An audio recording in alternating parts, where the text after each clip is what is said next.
crawl into the desk like from underneath. It's 360. No, but that sounds like a good idea. I just like that Dad's like first response was, "What if you just lied?" Yeah. What are they gonna do? Like, the funny thing is, it's like, how much is it like actually even going to impact you that heavily, or are like the people who are like the instructor, or whatever, just being kind of anal about it, being like, so no, the setup that we're going to be using, it pretty much everything is connected to a proprietary VPN on Red Cross's end, and the idea is that if you disconnect for more than 3 seconds, it completely severs your connection from the VPN because it's like a security thing. And if that happens, you have to spend a good 20 minutes getting reconnected. Because when I clock in the morning, it doesn't take 20 minutes, but the reconnecting process does take 20 minutes. So do you think you're actually going to have an issue, though, if you actually do get it?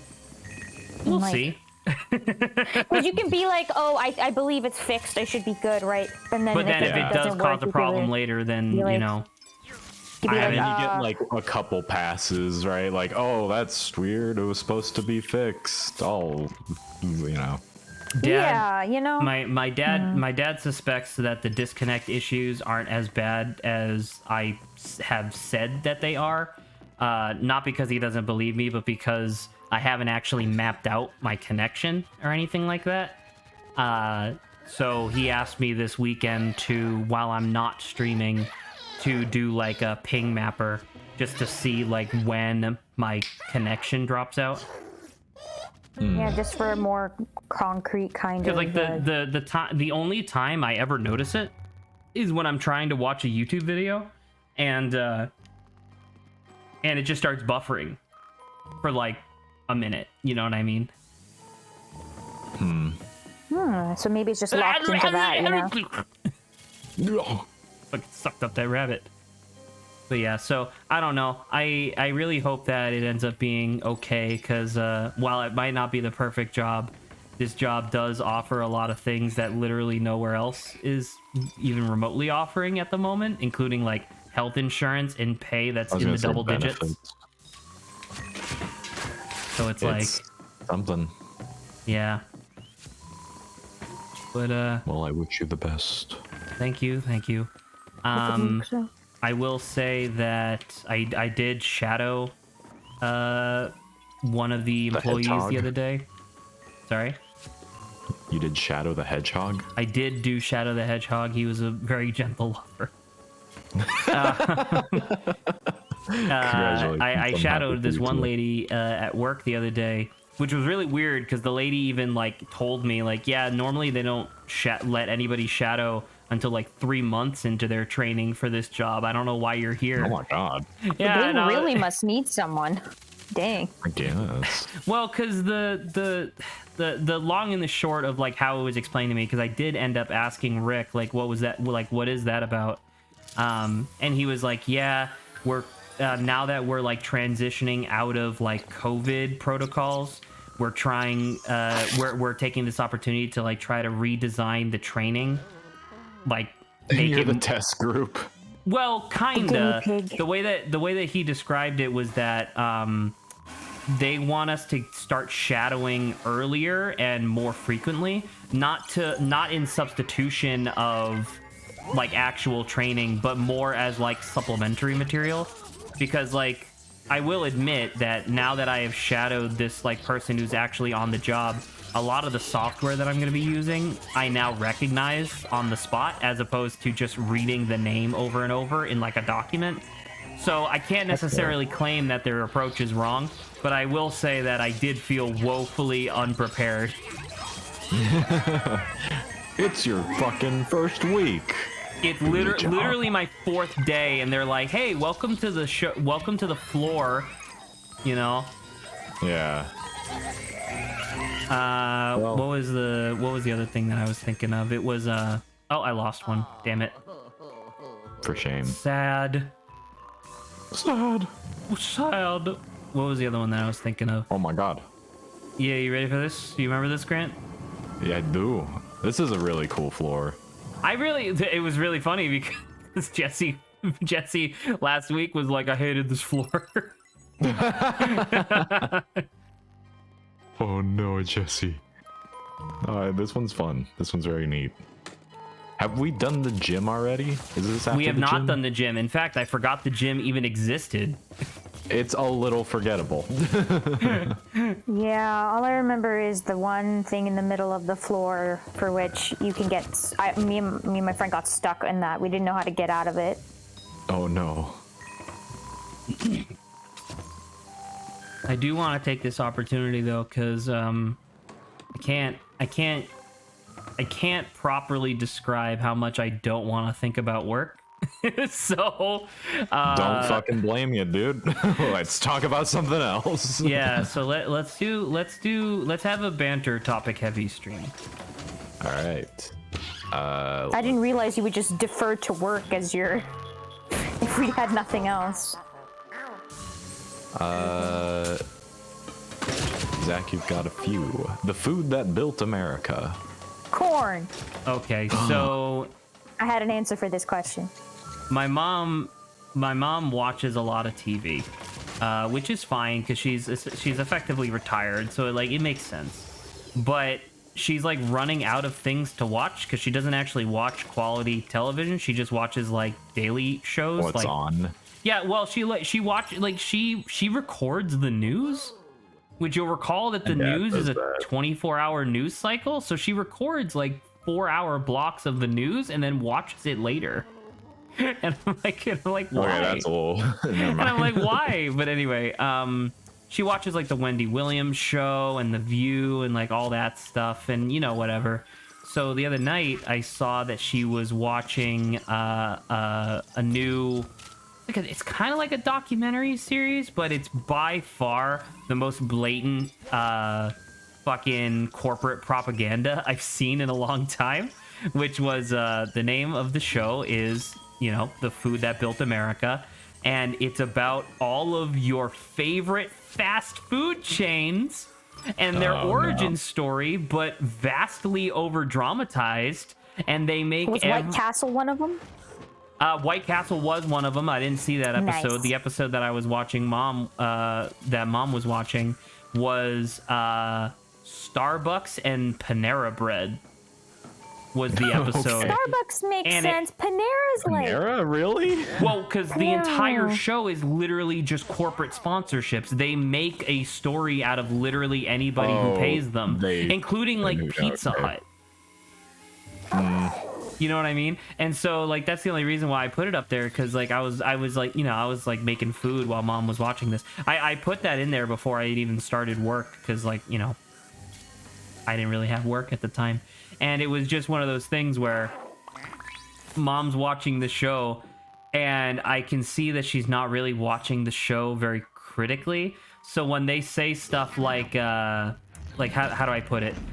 One of the things that they said was that the guy who founded what would eventually become Starbucks, they were saying that he was such a brave entrepreneur because when his coffee shop was struggling financially, he did the crazy bold thing, took out another loan and opened up 3 more coffee shops, and they like make it this really big dramatic thing. And it's like, God. That's not heroic. That's brain dead. Like the guy just got lucky. I'm failing. More coffee. And it was just like,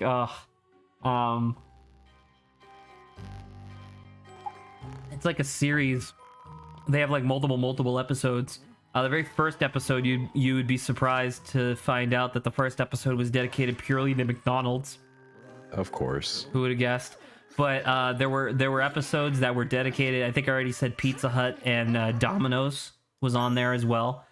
That was the same episode. They had one that was is it Panda Express? I think it's Panda Express and Taco Bell, and they called that episode Ethnic Foods. Yo, you I cannot mean, fucking call that. Americanized ethnic foods, sure. It's not even. No, just it's just the interesting interpretation of ethnic foods that America has, which is kind of interesting in of itself. My God. Like orange chicken. It's like, why did you? What was the thought I love process the for traditional orange Chinese chicken? food, California rolls. No, but it's like that stuff is interesting because right, you like because like Japanese people, from what I've heard, right, they're like that's not like sushi, but they're like it's still fun, right? And it still tastes good. It's just the naming of it's odd. I don't know. California rolls are good though. California What can I rolls say? are good. I yeah. will not fight you on that.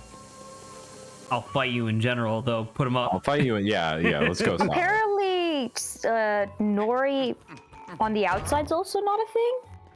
Or am I thinking the other way around? Rice on the outside.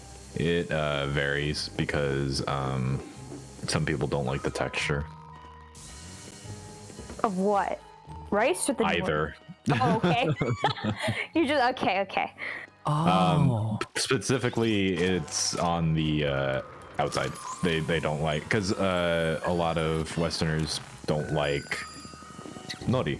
I just don't like ew, softened gross nori. seaweed. I just softened it just becomes kind of I'm like okay What I'm just trying kind to of civilized person I'm trying eats to rip off seaweed? leather. Seaweed's a fish food. Now for my burger. Now get me for some my crispy seaweed, yucky, it's disgusting nice. burger. Now for my corn dog. My deep fried Oreos. Oh God. Deep fried pickles. Holy shit. Oh No. wait, I have tried. Never No. mind.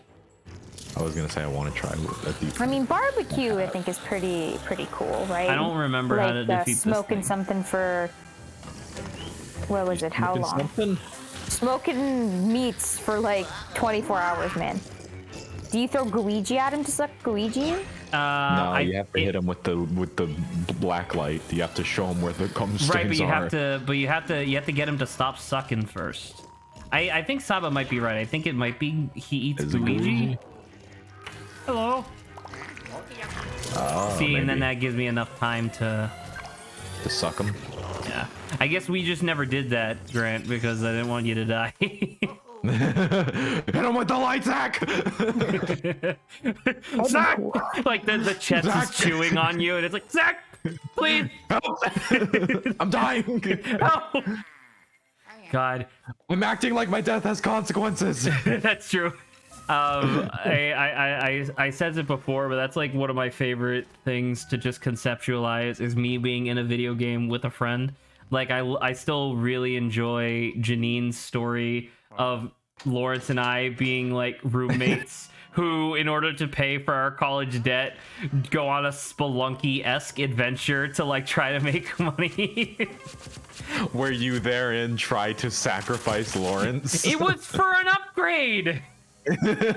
Listen, Lawrence, it'll be fine. It's like, listen, I'll just revive you at the next coffin. I think I said It's they last okay. week, but I really like the design of these ghosts. I think they're very charming. It's cute. Yeah. I will say, but as I am like, I'm going back to food now because this is But. supposed to be banter, Nice. buddy banter. She said, but. Banter. Everybody point and laugh. I will say, there are certain like foods that I'm more nervous about eating just because of like cultural stuff. So that's why like sometimes the Americanized version is like the closest thing I'll get to like trying the actual thing without actually, What are you getting to averse it. to trying? Long pork. Just out of curiosity. What? Raw fish kind of concerning. You but- are a coward! I am. What do you want me to say? My cultural food half the time requires like 2 hours of cooking. I don't know what you want from me. Coward! I was about to say, so the closest I get, because the thing is, I was like, okay, I'm down for this. I'm down to like eat sushi. I'm just like, I need to be with someone who knows how to like show me the ropes, I shouldn't just go blindly eating whatever. All right, Saba. If and ever when we do hang out, you show Lawrence and I Korean barbecue. I'll show you sushi. Even though it's not even culturally my thing, but yes, I definitely want you guys to try. Well, it is mine, Korean so therefore stuff. I'm in the right. So. True, exactly. I'll leave that to you. I was even gonna say, like, if I'm potentially planning a trip to Japan, I'm totally gonna ask you, Grant, if you got any places I should go. Oh, plenty. Of course. I don't know if you want to know them right now. No, we're fine. But it's like I don't know. I think I've started to get to like the point where I'm like, you know what? I should just go do this, right? I should do the thing that I wanted to do for a long time and just go, even if I'm not where I like the ideal is, right? You only got one life. You should just do it. My parents are going this fall. I was thinking of maybe going next spring, Nice. like around spring break, for like my sister and stuff. Recommend it. Yeah, it was either that or fall, but I was like, you know what? I really love cherry blossoms, so I want the first time probably to go see that. You know, it just never has to be like a one-time thing. So Yeah. I feel like the second time I go would be around fall. I was just like, not summer though. I would probably die in the summer. It's humid. Humid and hot? Are you kidding me? I would, can't. You walk into Oh, the the wall of Houdini lore. moisture. The warm water, which is the air. Yes. But yeah, so that's like, that at least, Americanized version of like sushi, right, still allows me probably the closest, interpretation I could get to sushi besides just actually eating it. That is fair. So I guess that's one like positive of like, Americanized foods. The other positive that- of Americanized foods is when it's electrified. But the other end is negative. Yeah, it's true. Shame. Yeah, You but if take- you put you the take positive the- next to the negative, they tend to like come together. They magnetize. I like the idea of American food magnetizing when you electrify it. Yeah. You just stick a hot dog next to a hot dog and they just zoop to each They other. just become zap dog. Zap dog. They become longer hot dog. What's the next banter topic? Saba's got one. Is it bad to live around something specific? Okay. You'll have to be more specific. I got it. No, I knew it. I just didn't want to give the full thing away before I was No, gonna yeah, talk that's about what it. I do. The obviously. Disney So- parrot. Oh, mine. A Disney adult. Oh my god, Zach's got it. Okay, kind of. So Disney adult would be something, and I'm not talking about like the type to like maybe attend Disneyland constantly, but like I saw something where it's like this couple built their house like 10 minutes away from Disney World so they could like, go to Disney World So whenever they they can go wanted. every day. Sure. They're white. I mean, reasonable, right? Because Disney World and Disneyland. Well, no, there's other things in other countries too. But so the thought that I had is that, like, on one hand, like people turn around and look at them as like being super cringy, right? As you're just like, wow, your whole kind of personality has become like that. And then on the other hand, I'm like, I'm almost envious, to be quite frank, of because people I was about to say, like that. how honestly like bad is it that they built their house 10 minutes, because if they enjoy doing that, because I wanted to link it up as well to like consumerism, right? And the fact that it's linked to like, well, Disney's like, a corporation that is still inherently like give Evil. content to make money. Whatever. I'm not gonna. Your terminology, whatever. Because there's obviously something that's different than like, oh, I enjoy knitting.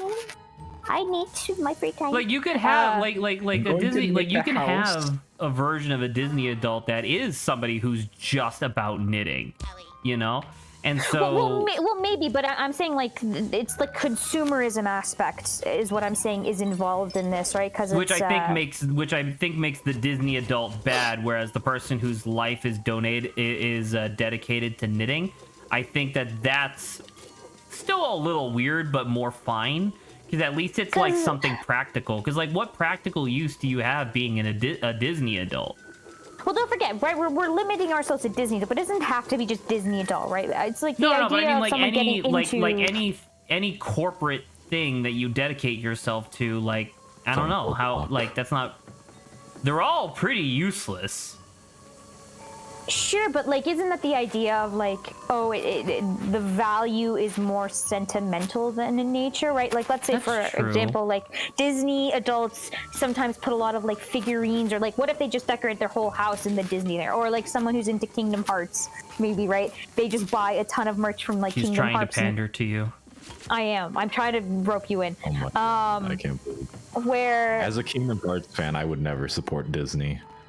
remember, separate, different, but it's like, you know, on one hand, it's like we look at like someone who's their whole house, let's say, is Kingdom Hearts, or their whole house is whatever, right? And you're like, that is like, why does that become super cringy? Like, maybe that's another question. Why? I think it's obsession to a point. Like, obviously, people can do whatever the fuck they want, but even then, others will look down upon it. And I don't know. Right, I guess will. it's I guess it's part of it actively detrimental to yours or another person's life. Is it? Like, but if you're what if spending, it isn't? You know, if you're spending every fucking cent you get, I'd say that's detrimental. Okay, well, that's reasonable, right? But you know, what if, like I said, the individuals who built their house 10 minutes away, right? So they could go whenever. They got like stable jobs. They're paying, even if like they have enough money to, you know, do the necessities they need, or have the necessities they need. But then they spend like the rest of it just on Disney or something. I don't think you're describing the same type of person at all. Like, maybe the use of Disney adult then is the couple that built their house 10 minutes away from Disney World does not sound like the type of rational adult that would be spending on necessities first and Disney second. It just, like, the thing is, it's not even necessarily an assumption. It's just like an observation. It seems unreasonable, maybe, to you, and that's like fine, right? But right, it's not even just unreasonable. It's like possibly the most evidence I've ever seen of like mental illness. Their entire personalities are so quintessentially tied to like a corporate entity that like their entire lifestyle is tied to it. They built Grant, what do I do for this? Do you remember? Because that place gives them like joy and stuff, right? So it's like. What do you? Can you fire him? He asked the question. I can fire him, but it just releases the rabbit. Can you shine your black light on him? Oh, I can. Good job. How do I stop? Because obviously there's a distinction between obsession and like addiction, right? Like stuff that becomes like inherently unhealthy. But like, like, you know, we all know, right? The obsession part is like cringy because we understand it's unhealthy for us, right? Now I'm trying to do like the other aspect of it, the part where it's like people are reasonable in like, you know, their necessities and stuff like that, but then they still choose to like spend all like the rest of their time like being involved in like X. I guess a more personal example that might fit into that category would be like, what if a person is like financially stable and otherwise totally fine, but then they dedicate the rest of their life to video games? That's kind of the same. Well, it's interesting, right? Because I remember like this idea of cringy, right? I want us to keep this idea in mind because there are some like videos I've seen on YouTube where these people like do an interview with these people who are like obsessed with a certain color. So like there's this like a color, yes. Yeah. They're called the KKK, Grant. Not that like the more broader I know, actual it's a joke. light spectrum of colors. Yes, Grant. You want to make a joke? I was just thinking because you said color, and then I was like, I don't get that, and then I immediately thought of an example because in high school, there was a woman around town. No one knew who she was. She was simply referred to as the Blue Lady because everything she wore was blue, was like a solid baby blue, dyed her hair, makeup, everything, blue car, blue everything, except everything except her like skin. Yeah, okay, there we go. That's like her, but with green, I guess. Yeah, so stuff like this, it's interesting because there may be certain things that when we look at, we're actually more predisposed to be like, oh, that's more sweet than it is cringy. So sometimes I look at this and I see it as mostly harmless. I don't see any real inherent problems with this lady's obsession with the color green. Well, isn't that interesting, right? Because technically, let's say she still had to pay, or she still had to like go out of her way. Well, she's not detracting from her life, I guess, would be the argument. She's just getting her life in green. And that's fine. Well, why can't someone just get their life in Disney? Because they don't really do that, I guess. I don't know. And once again, I'm not talking about like moving into like a Disney like house or whatever. I think there is a difference here, because like you know a corporate brand that a lot of people are really obsessed with that isn't cringy? Harley Davidson. True. That's not cringy because I think the reason why Disney adults and certain other things like Harry Potter adults and so on and so forth are cringy is because of the type of person that, oh, right, this is the fucked up, like, mirror room. God, it freaked me out for a second. It's the fucked up Disney adult stuff that they do, I guess, because it's like... So just because there is like an infamous group of Disney adults, it has now tainted the rest of them into being cringy? If there was a reasonable regular Disney adult, I think that their experience would have been tainted by previous bad actors. Yes. It could also be like intended or targeted demographic. That's true, because it's all nostalgia. So in theory, if there's an adult who's obsessed with Disney, that's an adult that never really moved on. It doesn't have to be. I think there is a part that is like that, but you can have someone who just loves that kind of stuff, you know? Right, but once again, that's not what we're saying. We're saying that there's like because there's a group like that. If the intended demographic for all this nostalgia bait is theoretically somebody who like an example is My Little Pony was created for young girls and children to enjoy. But then, like, a certain other demographic of person picked up on the fan base and has kind of ruined it for people who just genuinely enjoy it. So it's like, it's kind of the same thing. Once again, it's just like because of previous bad actors, it's kind of ruined for everybody. Okay, so dude, I love this floor. This floor is great. Limiting it, so okay, so Disney is like that. So even when inherently, if you're like, it's not an addiction. It's like not inherently cringy. If I don't admit that it's an addiction, then I'm fine. Then it's not an addiction. Okay, perfect. But like, so inherently, technically, it would not be cringy, but just because of bad actors, it has somehow like tainted. It's tainted its perception in the public eye. Yes, I would say. Okay, now does this rule apply, you guys think, to other stuff? And like, what's the range of like what's cringy? Because I think Disney is unique a little bit. Disney is uniquely cringe because of how prevalent Disney is as like a brand. Like, people are aware very inherently of Disney. Like, Disney is just part of the American culture. Yeah, I just only think that I think is like a shame, right? Is like, you do have people that are just like, it brings them genuine like happiness to be like, yeah, I mean, fuck 'em. and whatever, they can spend their money on like whatever, you know. So Grant, I'm not that bad. Shut up. So it just makes me kind of a little bit upset to like see people who are just genuinely happy, and then people are just constantly being like, "Oh, what a loser!" Like, Well, they are a cringy loser, and stuff though. like that. Have you considered that they're a loser? You consider the fact I haven't considered Oh God, I anything. want to say just that know to a that they're customer happy on the about phone it. now. Excuse me, 79-year-old blood donor. Have you ever considered that you're a fucking loser?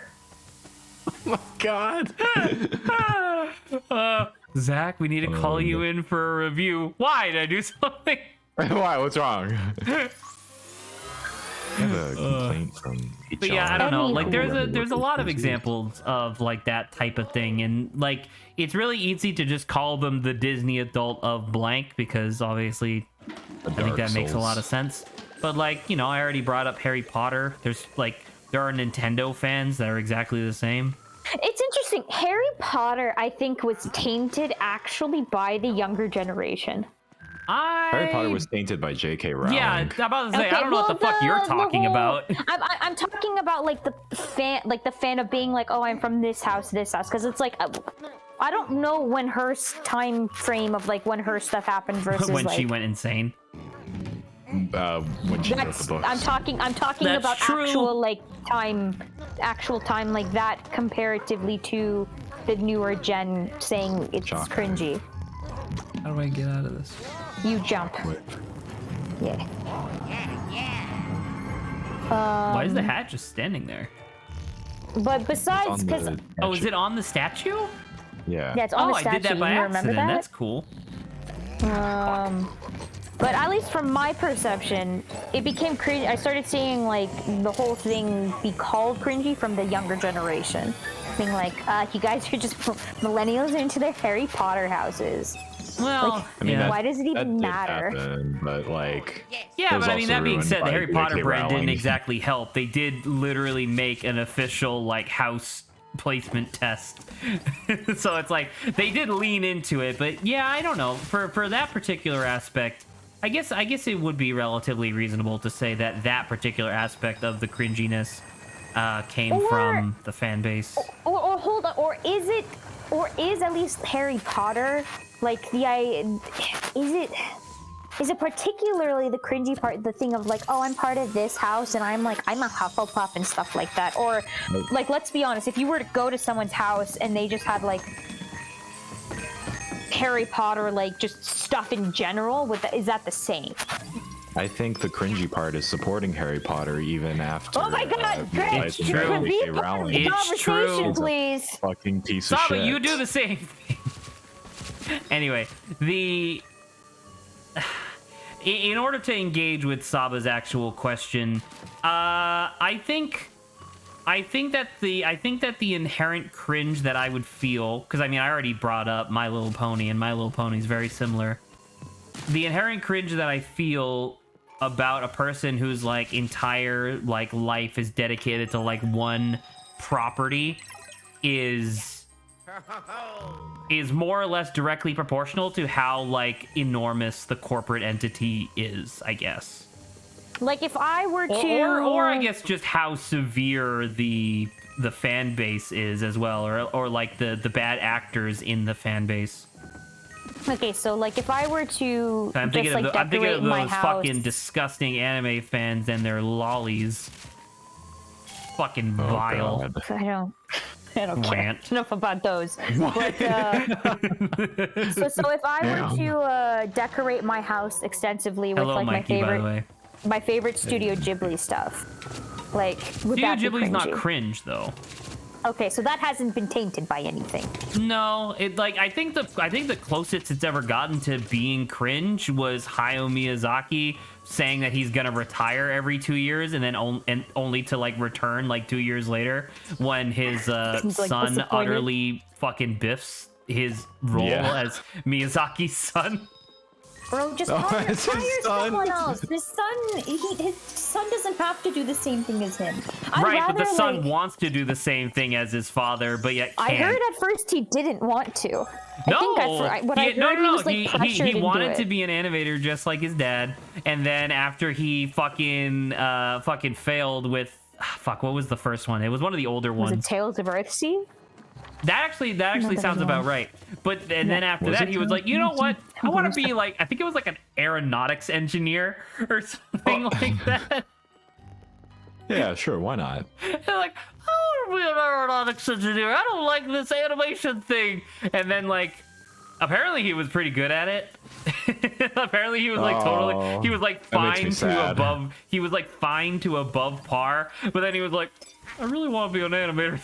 But what if I tried it again? And then he did. Like 6 times. Regardless of that, right? Like I would have maybe, like, okay, I understand like taking up the mantle because your father did it, right? But I would have also taken, someone who I don't know what to say was mentor, but like grew up in like the studio and like understands the vision of it.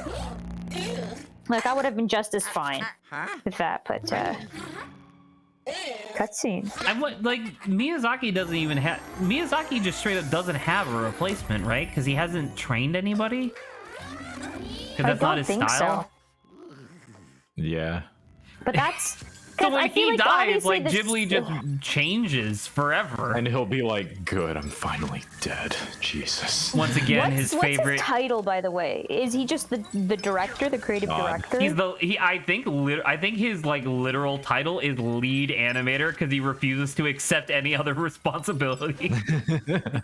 Because I mean, you must still have like a creative director, or like this other stuff that goes along with it. That's so it's Miyazaki. like even if he, okay.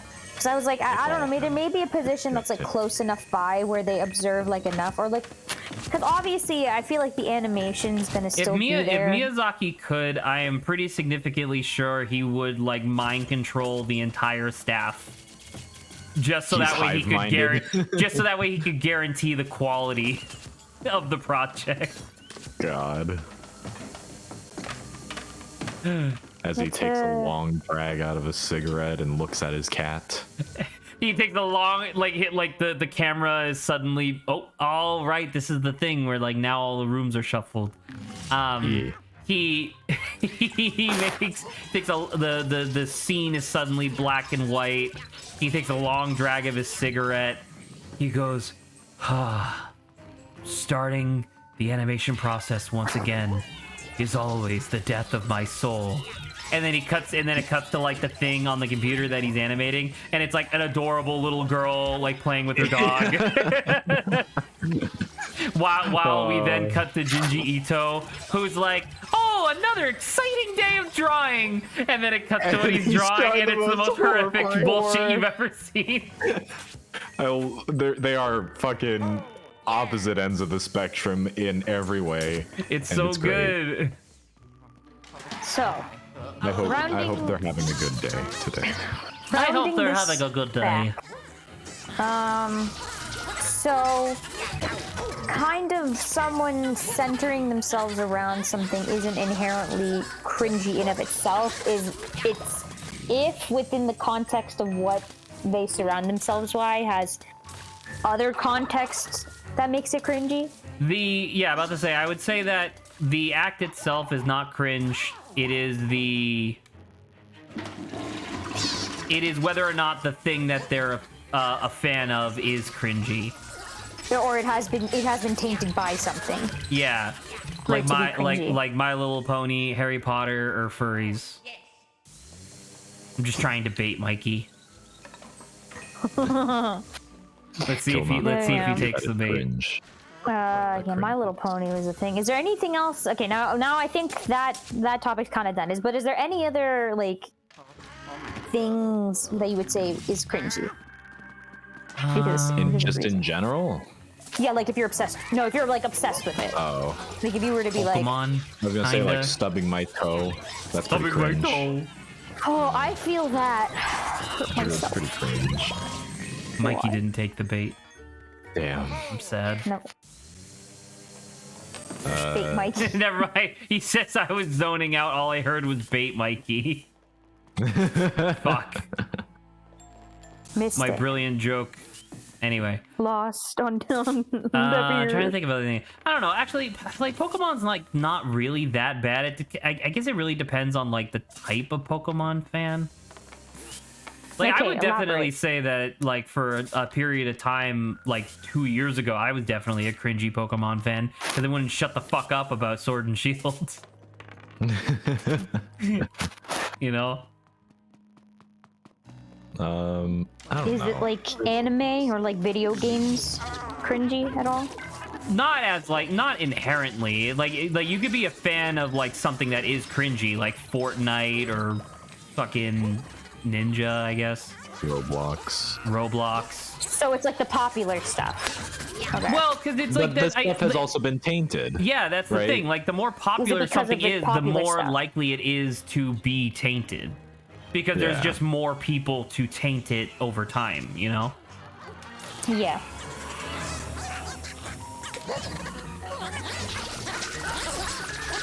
I don't know. My mind is a little limited. Is there also like Minecraft is pretty cringe depending on who you talk to.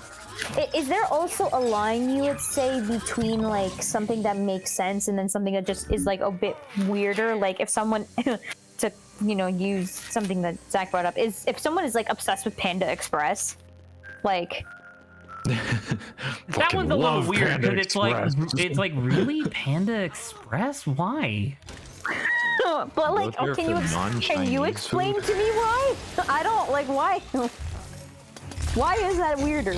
Like it's not like it's not inherent. It's just so it's like I don't know. I guess it's just the fact that it's like in theory uncommon for somebody to be obsessed with Panda Express because it's like Panda Express doesn't even really have merchandise or anything. Like they don't really have a brand recognition. It's literally just food, you know. Like I don't know. I almost feel like Five Guys or whatever. Just Welcome to Panda Express. It's just food. Yeah, it's just food. Because like if the person was obsessed with like I don't know, faux Chinese food, that makes a little bit more sense because it's like okay, so you're actually a fan of like knockoff Chinese food. Like that makes more sense. But if the person is like still kind of weird. It's still kind of weird, but at least it makes more sense because it's a broad enough category to make sense. Oh, but to lower it to just this one specific fast food chain because like I was thinking about it and it was like I would not be weirded out if somebody was like, yeah, I'm obsessed with pizza. You know what I mean? Because like that one's like okay, like that's a really American like cultural thing, and like I could understand that somebody being like super into pizza. Would I support it? No, but I'd be like, yeah, I get it. It's funny. So welcome to McDonald's. We don't know what's in our meat either. If it's nicher, it also kind of becomes weirder. If it's what? Is it nicher or is it like what makes that? Because you're like, there's not much to it. No, right? you can have interests that are crazy niche, and if anything, that makes it more interesting. Like, so is it like the complexity of what it is? Yeah, like if it's like I guess if the thing that you're really into is at this weird cross section of niche and also generic.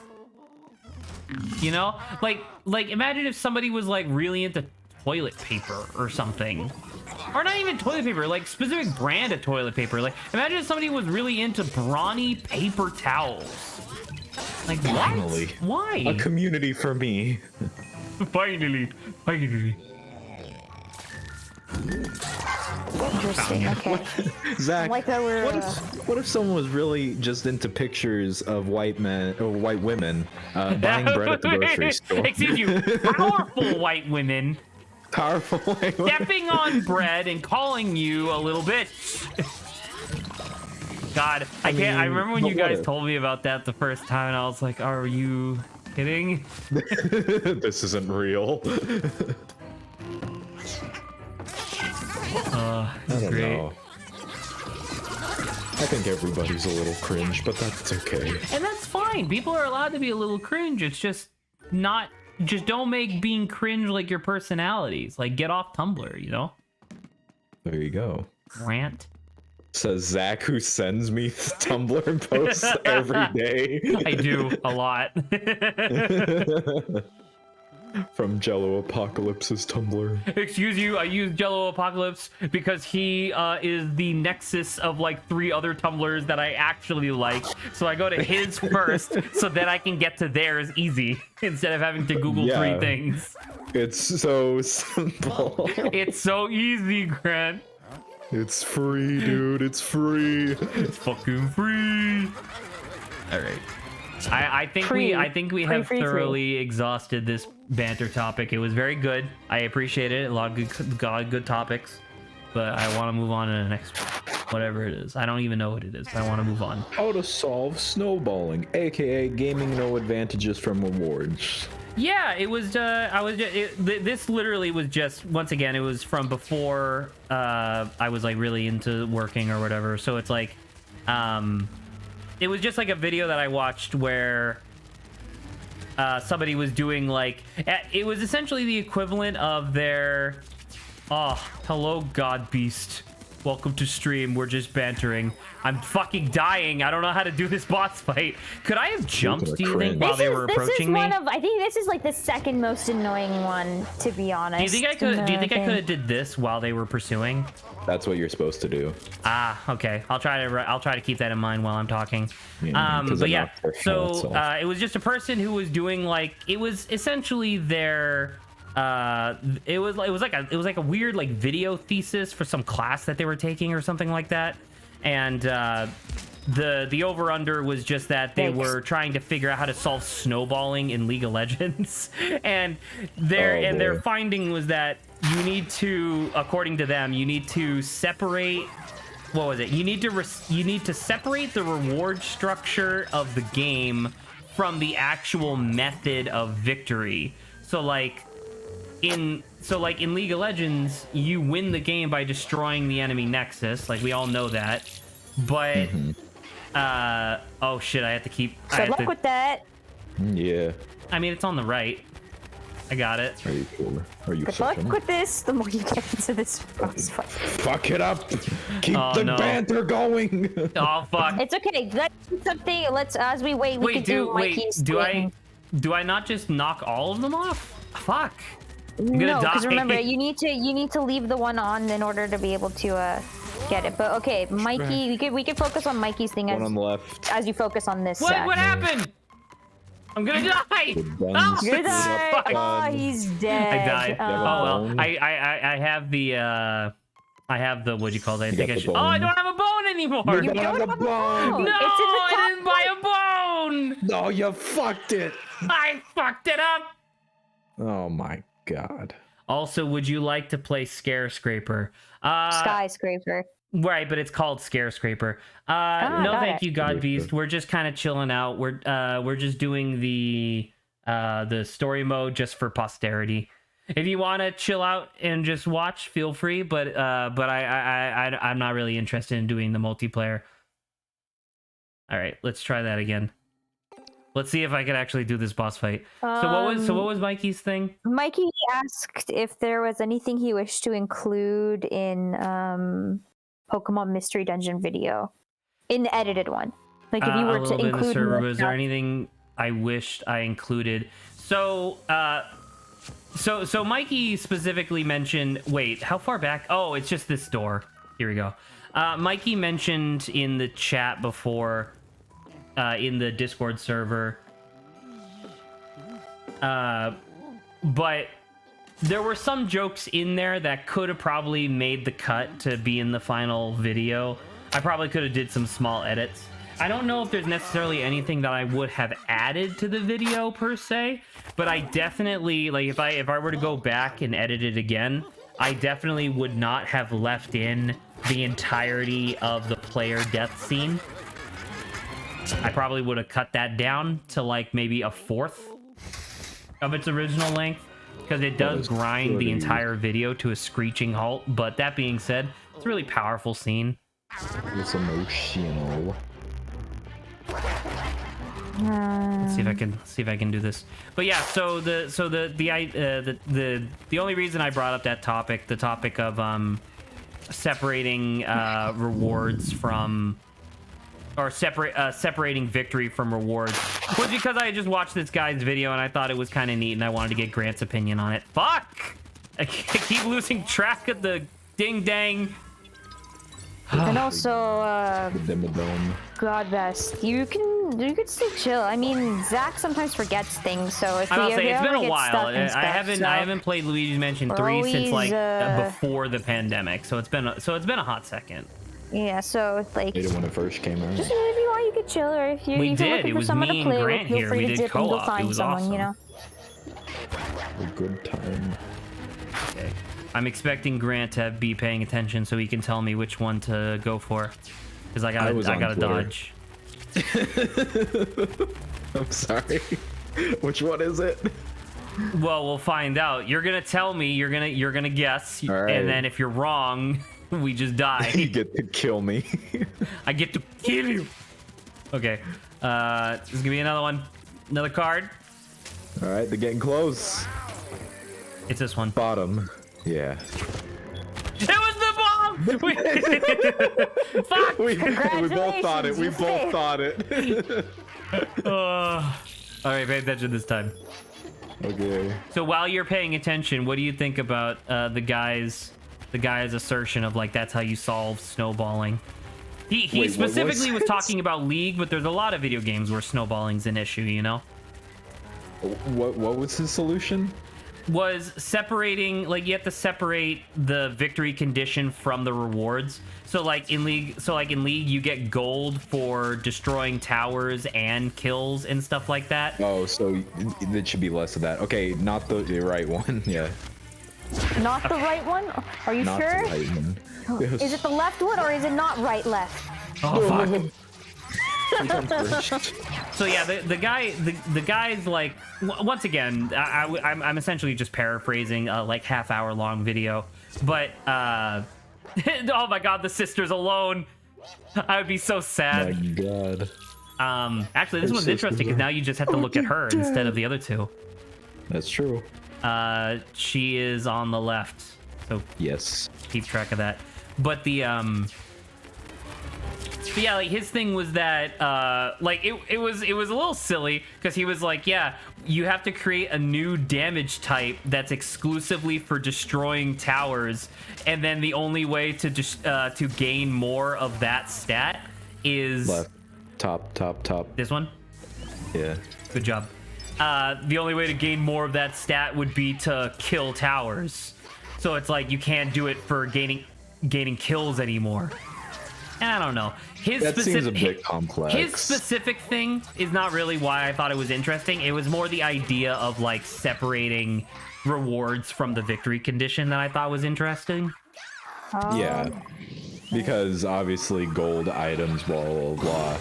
Like in League, objectives. if your lane opponent kills you within the first 2 minutes, you might as well just alt F4. Because it's like that's an enormous advantage. They have like a 2 point, or they have a 1.5 item lead on you with that gold that they just killed you with, you know? Yeah. Okay, Mikey just brought up like one thing that I did forget. And the Pokemon I was kind of disappointed that none of the soul bottle bottles made it into the Pokemon Mystery Dungeon video.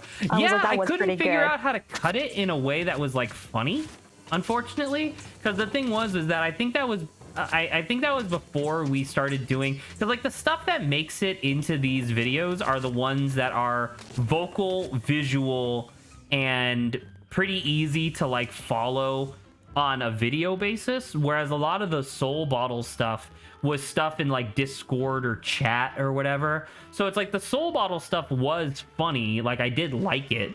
I guess maybe it was just too spread around. It was too spread out, and it wasn't like super funny. Like the Magnazone enters the fray. That was funny. You know what I mean? Like, and that's because it was just like it was just a singular, like really easy joke. So like that one was super easy to just be like, oh yeah, let's just do that. But yeah. So it's unfortunate, but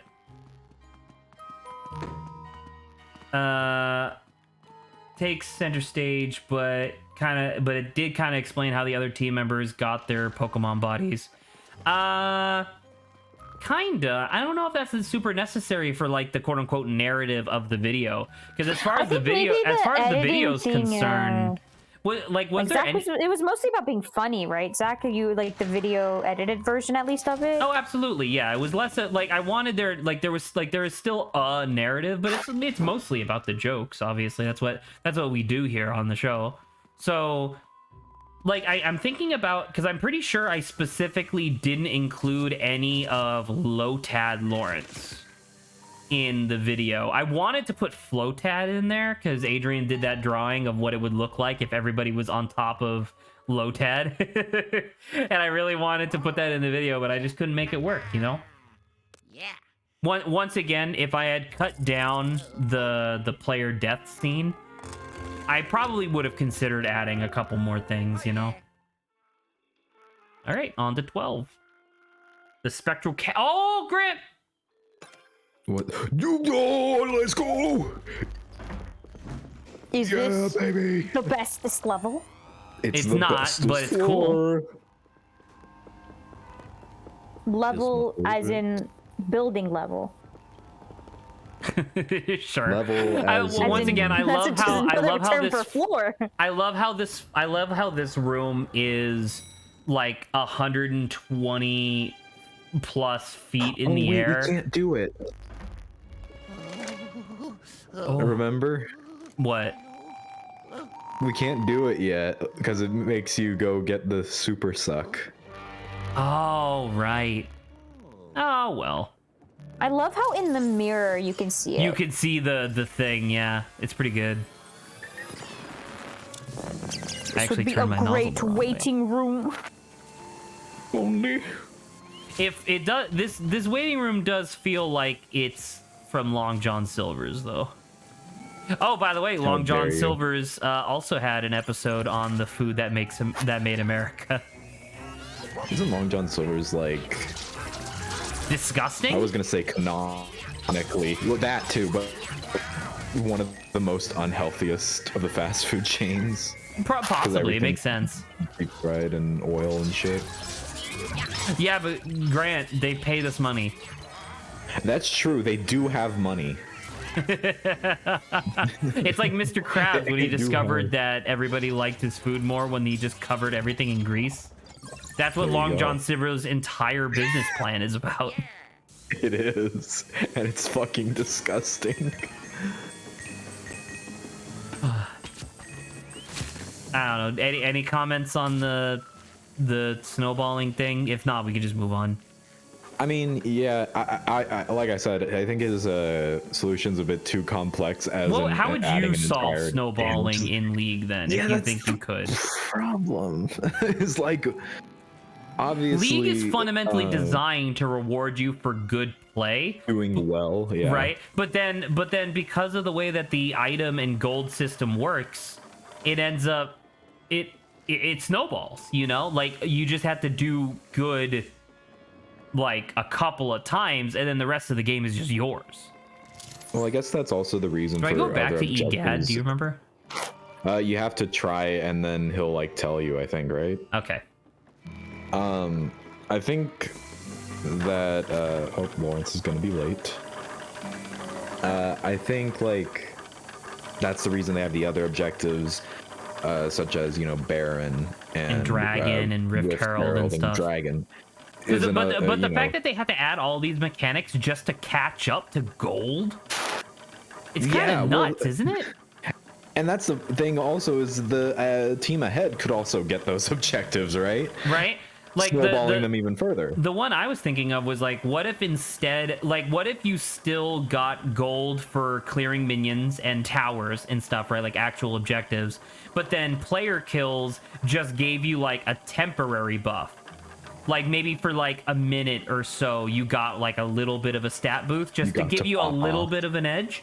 But if you just fucking avoid that person for long enough, it's like, oh, okay, at least it's not a permanent buff. You could do something like that. I have no idea if it would feel as good as gold, but... Maybe this isn't working. I think I need to do this. Oh, wait, what was the X thing you could do? You gotta plug it in. This is the super suck. Right, but we don't have it yet. The super suck. You have to go down to, or you just have to wait for... What's his face, Egad, to contact you, being like, I have something for you. But do I have to stay on this floor for him to contact me, or can I start making my way down right now? Maybe. I think you have to be... Call him. Yeah, maybe try calling him. What the fuck? Fuck you. You may just have to stay here until he says something. Maybe all right, we'll stay here until the end of this current topic, and then we'll move on. I was gonna say, just walk to the elevator and then don't press anything. Can you just walk to it and see if that works? Walk back and forth. I think you could get did you get the gem? I think I missed seeing it. Was there a gem? I think so, from like the wheel on top of reception. Oh, you're right. I forgot to suck up the wheel. The wheel. The wheel. Wheel of madness.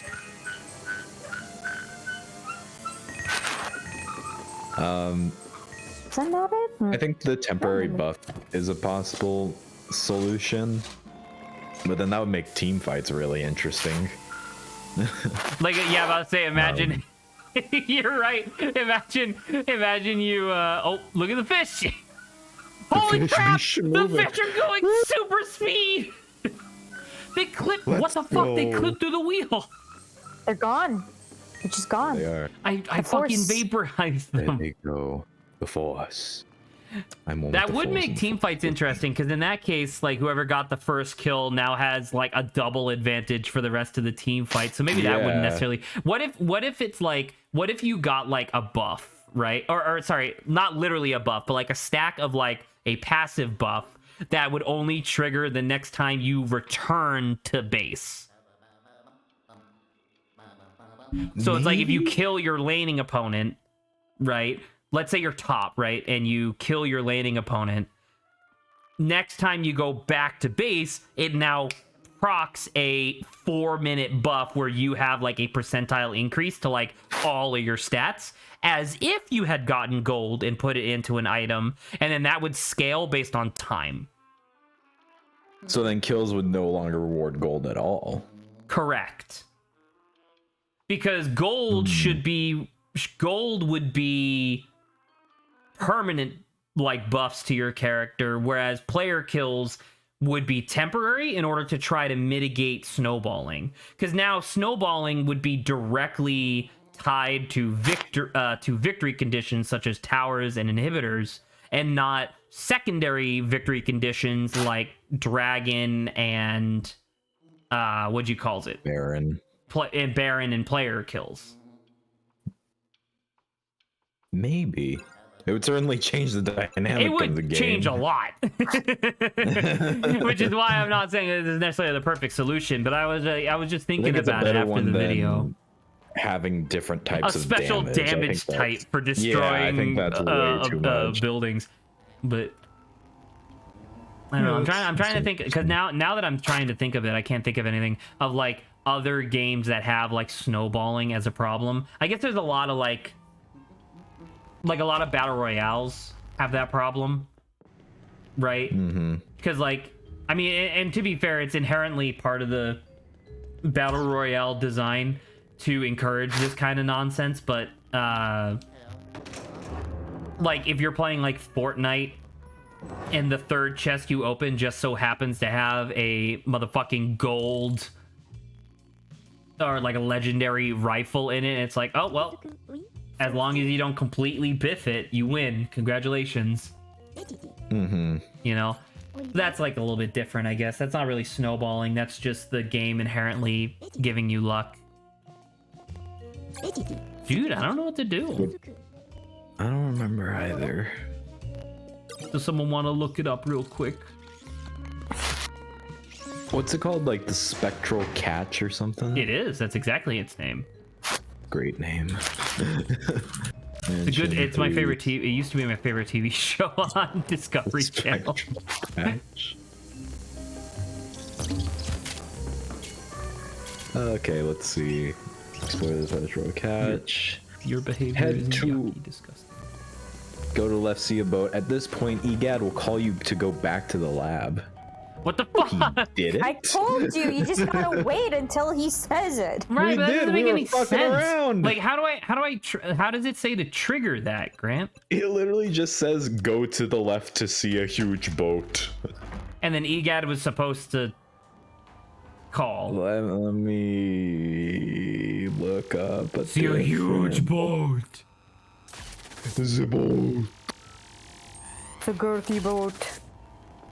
Boat. When Luigi tried to break it and fails, Luigi gets a call from EGAD and says he sent a toad I was to sucking get the part. it. Suck it harder. I was sucking on it so hard. Oh wait, you can X. What does the X do? Oh, hello.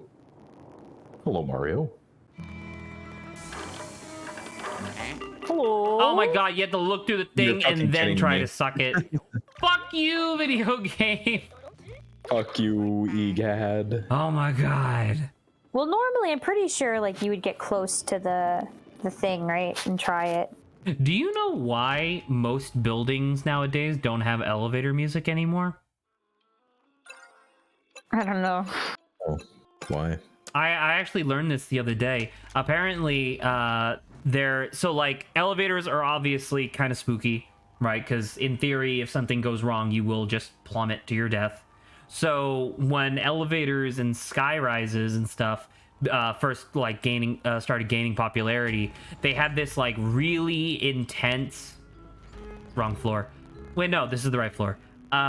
This really intense, like admittedly overly indulgent security system on like every single elevator.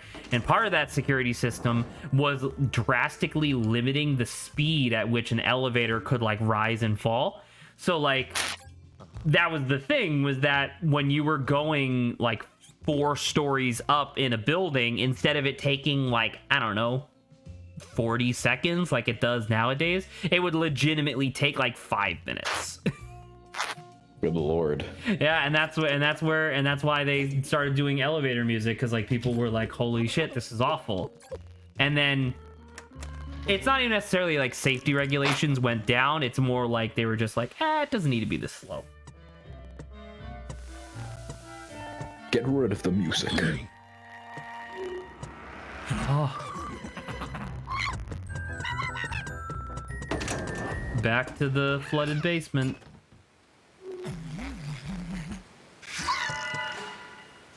Damn. Toad with the GoPro. Toad Pro. The Toad Pro? I know this room. Toad Hawk's Pro Skater? What the fuck, Toad? How are you able to do this, but I'm not? Oh, and it knocked off his camera. Damn. Alright, well, back to basement floor 2.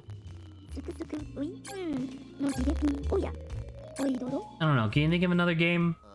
Just to round out this topic, and then we can move on.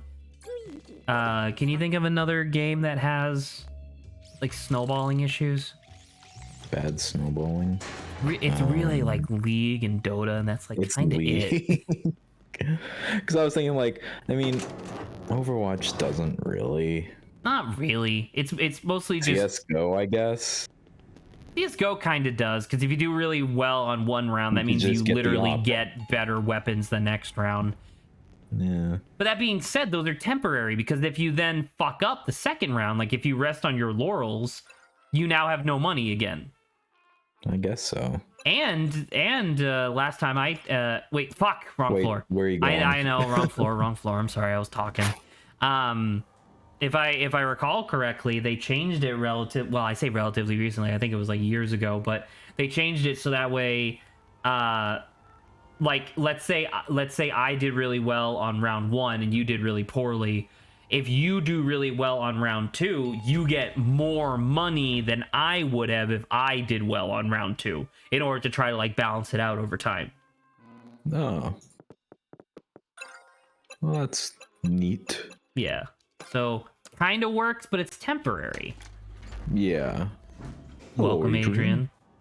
Whoa, I thought that Friday streams were canceled or something a while ago. Nope. They're around back until my training is over, which will be 4 to 6 months from now. Yeah.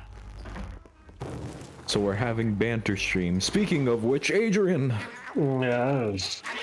musical cravings are side quests. So, I thought about this the other day when I was thinking about more things that are video game mechanics, and I thought about, I don't know how often you guys get them, but when like a tune pops in your head and you get an urge to listen to it, and oftentimes you will not remember the name of the tune, and so you just have to fucking browse to memory for a while to find it. And You then, have the bop bop bop of like what the song kind of sounds like, yeah, and you're trying to find it. Yeah, and then when you like often, I feel like there's a good lot of times where you just kind of have to let it go because you don't have the time or you don't know enough, and then you just forget it eventually.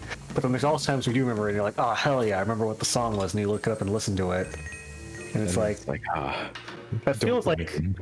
I was gonna say that feels like the biggest thing I can think of that happens most frequently to me is like a side quest. It's like it's like a life. randomly spawning side quest. Exactly. Where your brain just suddenly goes, find this song, and then it gives you like 3 notes, and you're like, fucking fine. Exactly. Like it gives you 3 notes sometimes with a specific instrument, or sometimes like 3 words from a song. That and also the same thing with like just craving food, where your body's like, you should have this kind of food. It's like, well, do I have the money for it or the time? And Yeah. some quests are a lot easier than others. Exactly, right? Like if you're craving like pasta, it's pretty easy to make, or like rice. But if you're craving lobster today, it's like, that's kind of expensive. I don't know about this. I think that's one of the, like, slight tangent just about lobster. I think that's one of the contexts that I don't really have. Not because we were like wealthy, but because we lived in Massachusetts. Lobster was pretty cheap. So it's not, really? yeah, so lobster is not really like I associate lobster with, you know, like fancy because of like cartoons and stuff, but it was never like a fancy thing for me growing up. It was just the sort of thing where it's like, oh, you want to go down to the local Walmart and get like, I don't know, a $6 lobster. $5 rotisserie chicken at Costco. Yeah. $5 rotisserie Costco. I wanted to ask, they spin the whole shop. when's the last time you guys had a craving, food or music-wise side quest? I actually just had one like last week, but mine was very easy because I remembered a full line from it in Nice. the song. So I was like, Google time. And the song was Close Your Eyes by Run the Jewels.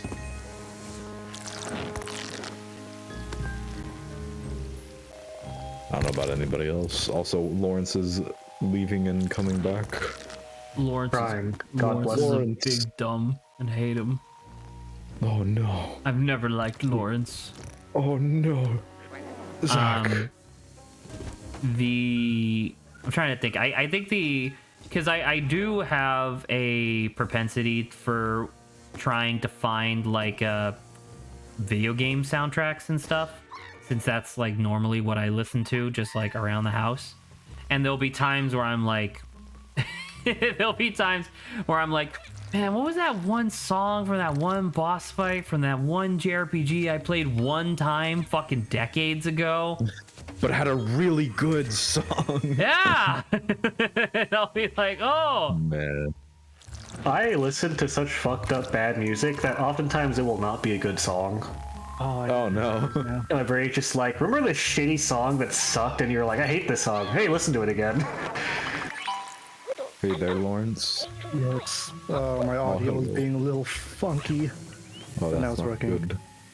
Last night I had the memory of, it turns out it was a very, very popular TikTok song. And my brain was like, hey, find the song. And I was like, well, I know 3 words. And then my brain, and then Google was like, oh yeah, it's the most popular song in the world right now.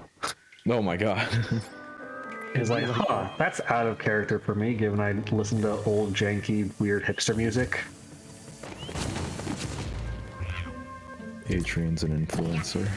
You know those parodies in like cartoons where it's like, oh, there's the hipster band with some weird instrument, like there's a fucking tuba on stage or some shit. That's my music taste. I listen to that music. That's me. That's it. That's me. I've done it. I'm like, hell yeah. Like there's what is it? You guys remember Mike and Melissa? Shut Of up. course. Yes. Always. Keep In going. the video, they have a parody band where Mike's like, "This band sucks. They're just hipsters." And they have like a tuba on the stage, and like unironically, like this does sound better than the attempted metal music that Mike plays and makes himself, because at least it's unique. It's not metal though. Yeah, I'm about to say metal with the tuba. This isn't metal. And he pees on a tree. Yeah. You know. I just wanted to talk about my series.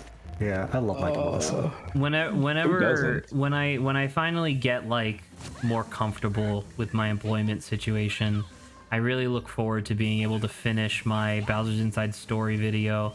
I'm like 90% of the way finished with it, and then I started the job, so it's like, well, fuck, I have like no free time anymore. I mean, that being said, I did talk with Saba about Diablo 3 for like 2.5 hours. Yes, like the other He day. did, in fact, do that. Yes. But you see, it was important, so it's different.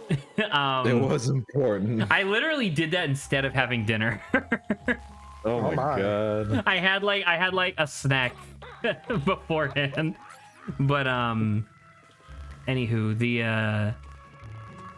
because in that video it's just it's like an entire like 5-minute segment of the video where it's just me yelling at Adrian and Lawrence. You're like, please shut the fuck up about Mike and Melissa, and Adrian's like, glug glug glug, glug glug glug, and I'm like, shut the fuck up. Beers. One of the 3 parts of that song. One of the two, you forgot 1/3 of the whole lyrics of that song. Can't believe it. Can't believe I forgot the Not a song. true Mike and Melissa fan. Yeah. Definitely not. Honestly, we might have to revoke your card, Zach. Yeah. My card. Your membership. Yeah. You're a card-carrying member of the Mike Missile fan club, right? Yeah. You're the secretary of the club, yeah. Remember when I fucking scared Zach by being like, "Yes, there's a Mike and Melissa sequel." You did scare me with that. It's true. Oh, yes. I could just imagine they'd be like, "We're gonna have to talk about this, aren't we?" Did you guys ever hear about the Mike and Melissa sequel that I'm working on? Just Oh, me. I wish. Is this a sequel after the sequel that I'm working on? No, the Mike and Melissa cinematic universe. It's like fucking steamed hams where everybody has their own sequel Yeah. and they're all infinitely better than the original. I Original. actually saw that the original Mike is actually like, in the last couple of years, he's actually on some weird YouTube channel with his friend where they make like really shitty, bad, weird podcasts, but they're not cringe, they're just boring. The real I don't Mike know and Melissa? if that's sad. worse. I think that's worse. Wait, is it the real Mike of Mike and Melissa? The real Mike, the What guy. about the who real actually- Melissa? What's she up to? What's she up to? Yeah. I mean, Melissa's not real. Melissa's the Tulpa. Don't you yeah, ever says say you. that? I don't know, Adrian. It sounds like you don't Mike, it's believe so- hard enough. Yeah. It's Okay, okay if you- non-believer. I was gonna say, it's okay to be in love with someone that's not real, whatever the fuck that she says. Yeah. Listen, she speaks the truth. Oh, dude, there was a reanimated collab where a bunch of people came together and reanimated every scene from it. I know what I'm watching after stream. Yeah. I think it's still in progress, but it's pretty Oh, good so far. Oh, There's a bunch of where's people the flooding their parts. where's the Patreon? I'm Yeah. I think it's an act of love and Then you get freedom, in. and it's not people are spending money on it. true lovers of Mike and Melissa. True Did Code fans. just fall True down the fans. ladder? I hope so. But yeah, Mikey, I was working on a Bowser's Inside Story video. Hopefully when I get my like schedule all figured out and I actually know like and I have a better understanding as to like what needs to get done when every day, I'll be able to get back to it. But I was doing Bowser's Inside Story, then I was gonna do Metal Gear Rising, and then I was gonna do Ghost Trick, and then I was finally gonna do episode 1 of Jumping into Shonen because I'm still sitting on all my that God. audio Oh of me and my Saba goodness. just talking. Ghost Trick will be pretty fun. I think there's a lot of revelations in that was pretty good. Oh man, speaking of video games, stream Sorry gone. about that. Zach.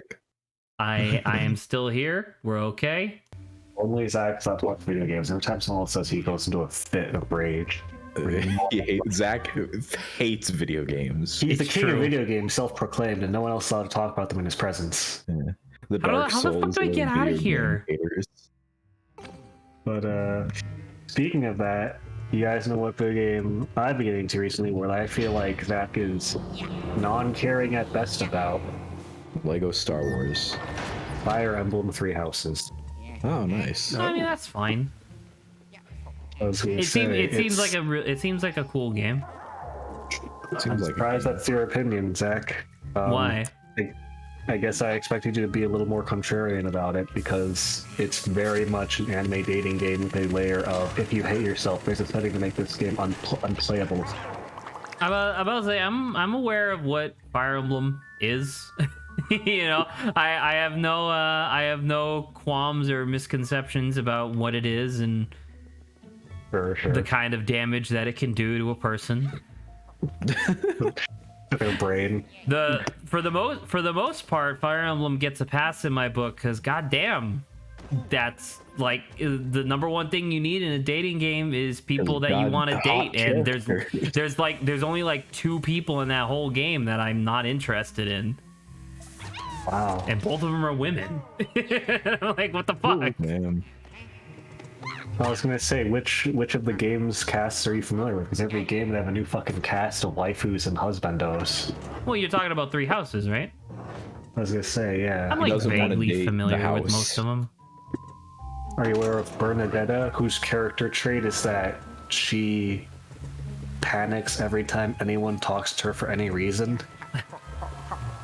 I was Or not aware.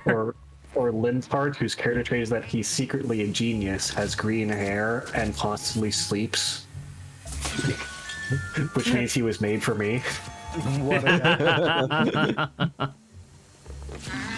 I'm familiar with what's her face. The excuse me, sir. Please let go of my toad. Toad.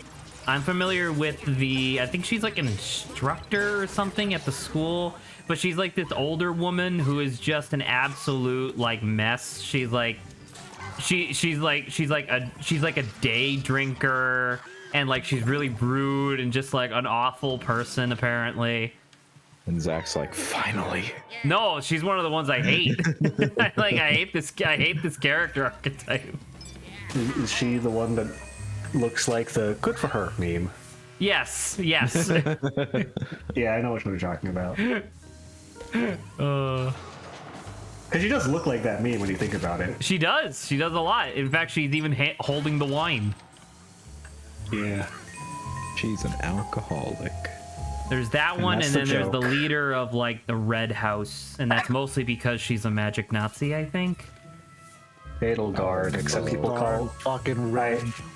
I did some fucking meme archaeology recently where I unearthed an old meme out because obviously this game's been out for a very long time, and I only just started playing it this week. And I found out the very popular meme out was just Gretelgard. Because her name's Edelgard, but the meme is just her face and a loaf of bread, and it's just Gretelgard, and that's the entire meme.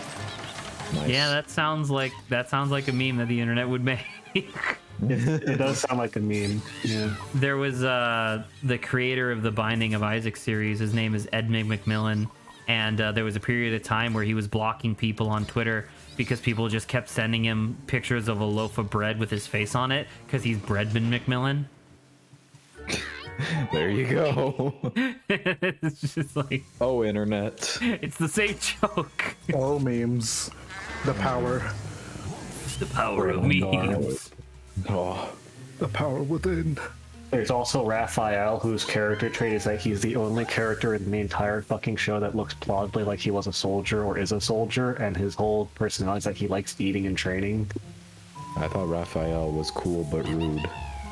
He's nice. And And also, Michelangelo is the party dude. Let's go!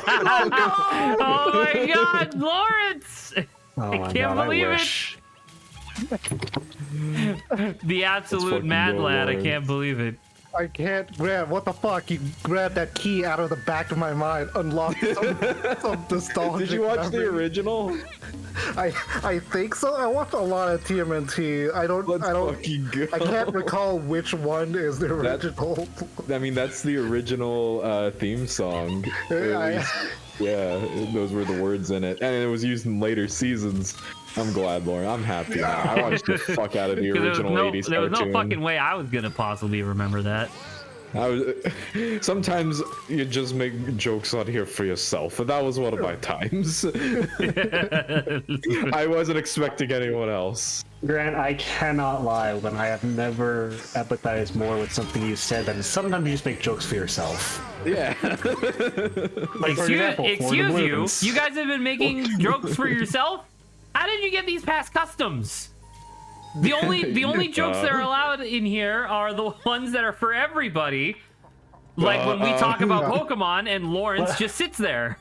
What are you, Zach, teacher? Like, listen, if you're gonna bring a joke, you better bring enough for the whole theater crew. Exactly. The group talks about Jojo Saba just sits there. There you go. That is the way. Some of these jokes are just for me, and that's okay. That's And okay. that's okay. Where is this guy? Yeah, that's Raphael in Three Houses. He is the only person who has the build of a soldier and not an anime boy. He do be looking wide. His shirt doesn't even fit. One of the mechanics in the game that you can do to help date people is you can find lost items that they just fucking drop around the base because everyone in the game's a fucking giant klutz, so everyone drops multiple lost items. And one of his lost items is a wooden button. Because it fucking shoot it off at the speed of light. And they all have tools that's just like, oh, someone who lost this must not fit in their shirt very well. And it's like, I wonder who it's that could literally be. none of the woman. It has to be fucking Raphael. That's because look at him. I mean, Jesus fucking Christ. What a guy. He's got to get a bigger shirt though. Ooh, what a guy! Button a smaller shirt. I want to Yeah, see. it's a smaller shirt. Those buttons are working overtime. They are. Yeah. You know that scene in Spider-Man 2 where Spider-Man pumping the train? Like, That's literally what's going on, dude. but they're all doing that. All of his buttons. Yeah, all of his buttons. Pants once. Oh. Yeah. Fire. Fire toad. One of my favorite unexplained mechanics of the game is that, like, I assume no one here cares about spoilers. Nah. I'm not into cars. So, one of the mechanics of the game is that, like, halfway through the game, there's like, oh, there's this big event where, like, you're in a war, but you lose, your side loses, and you fall off a cliff and go into a 5-year coma in a river, and then you wake up 5 years later completely fine, and some dude just finds you, like a random NPC finds you, and it's like, hey, you've been asleep for 5 years. And it's literally never explained how this happens with you not dying. But that's how they introduced the mechanic of a time skip into this game, where you just fall down a cliff into a river, fall into a 5-year coma, spontaneously miraculously survive, and then everyone's 5 years older. So now they have pre and post time skip designs. it be like that. Sometimes you just fall asleep for 5 years. Sometimes you fall off a cliff into a river and then fall off for 5 years. Yeah. It happens. What's your favorite time skip in media? That's a good question. I think it's Because I have one, and you'd be surprised to learn that it's not JoJo. Yeah. I think my favorite time skip. I mean, Saba and I were talking about this earlier. Is it? Were we? Remind me. Can I be? We're getting remember. conversation. I am paying attention to something else because I have to, but How dare you? I think my favorite is in cartoons when they wait a very short period of time, but they That's act like not it's a long exactly period of what I time. meant, but sure. And they grow a Like, it's long beard. period of time, yeah, but then they grow a beard anyway. So I think SpongeBob does this a couple times. I was gonna say that my favorite time skip in media is actually from Gurren Lagann, because like the Gurren Lagann's like weird because I guess it was like 2 shows. It was like 2 independent productions after the first one did really well, and then they went back and were like, dude, we're gonna do this fucking sick this time, and then they just had like a time skip where the end of the original Gurren Lagann is humanity is like being forced underground by like these horrible beast men who are like dominating the surface, and then like one dude and his little buddy, they like save all of humanity and they defeat the Beast King, and it's like, yeah. And then the Beast King goes, you fools, you don't realize what you've done. We've been protecting you. We've been hiding you from the fucking anti-spiral. And it's like, what the fuck are you talking about? And then sure enough, like a decade skips, like in an episode, a decade passes, and all of the characters that like you knew from the before the time skip are now like older, and they're like, this one's the chief of police, and this one's like the president, and this one's like, you know, the chief of the mecha military, and it's like, that's so cool. One became a teacher. And the hot one became a teacher. That's true. Yes. Man, Damn. could you imagine if you went to school and your teacher was just wearing that? Wait, wasn't she clothed when she was a teacher? She still had an enormous amount of cleavage, if I remember correctly. Because I remember I watched it with my friend Patrick, and I remember commenting about that. And he was like, "Huh, I never thought about that before." And I was like, "Yeah, isn't that like really inappropriate for like a school setting?" Jesus. Anime. Anime Japanime. That's true. Japanimation. Anything to get the boobs in there. The French. The boobs. Nice. said Orson Welles. Yeah. Drunk off The his ass. boobs. Drunk off his boobs. Known for their excellence. Known for their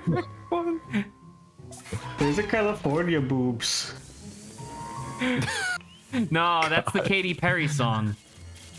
California boobs. They're undeniable. I checked the character art, and she's not having a cleavage, but she's still She's not having a clothing is cleavage. still formed. She is not having a cleavage. She's sounds like a not medical having a condition. cleavage. You're right, though. I do What is she apologize. even fucking wearing, though? What is this half like button up, half like sweater? It's like a sleeves collar. Yeah, what the fuck is this? I was about to say there's no cleavage, but it feels like the clothes themselves have It's a cleavage. it's almost like more provocative than cleavage. I don't know. It's Her you know grip when you vacuum whack. seal a package by sucking the air out so it compresses. She does that every morning before going to Every teach morning she children sticks how a to tube down her read. collar. Yeah, exactly. Sticks like a tube down her collar, just until it vacuum seals up there. Oh my Face god. bag.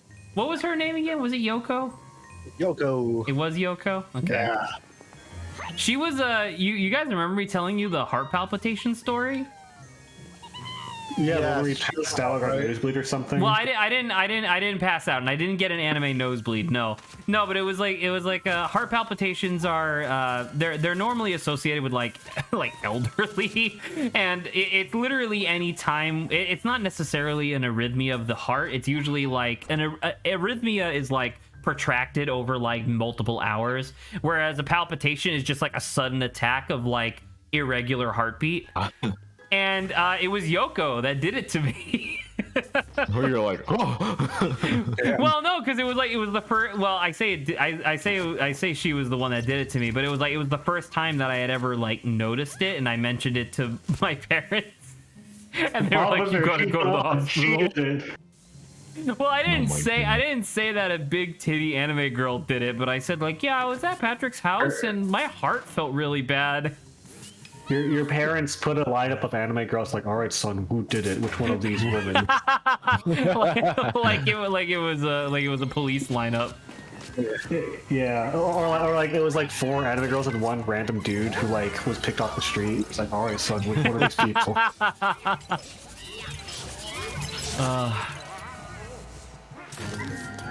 Excuse me, Crystal Ghost. Please, thank you. Back.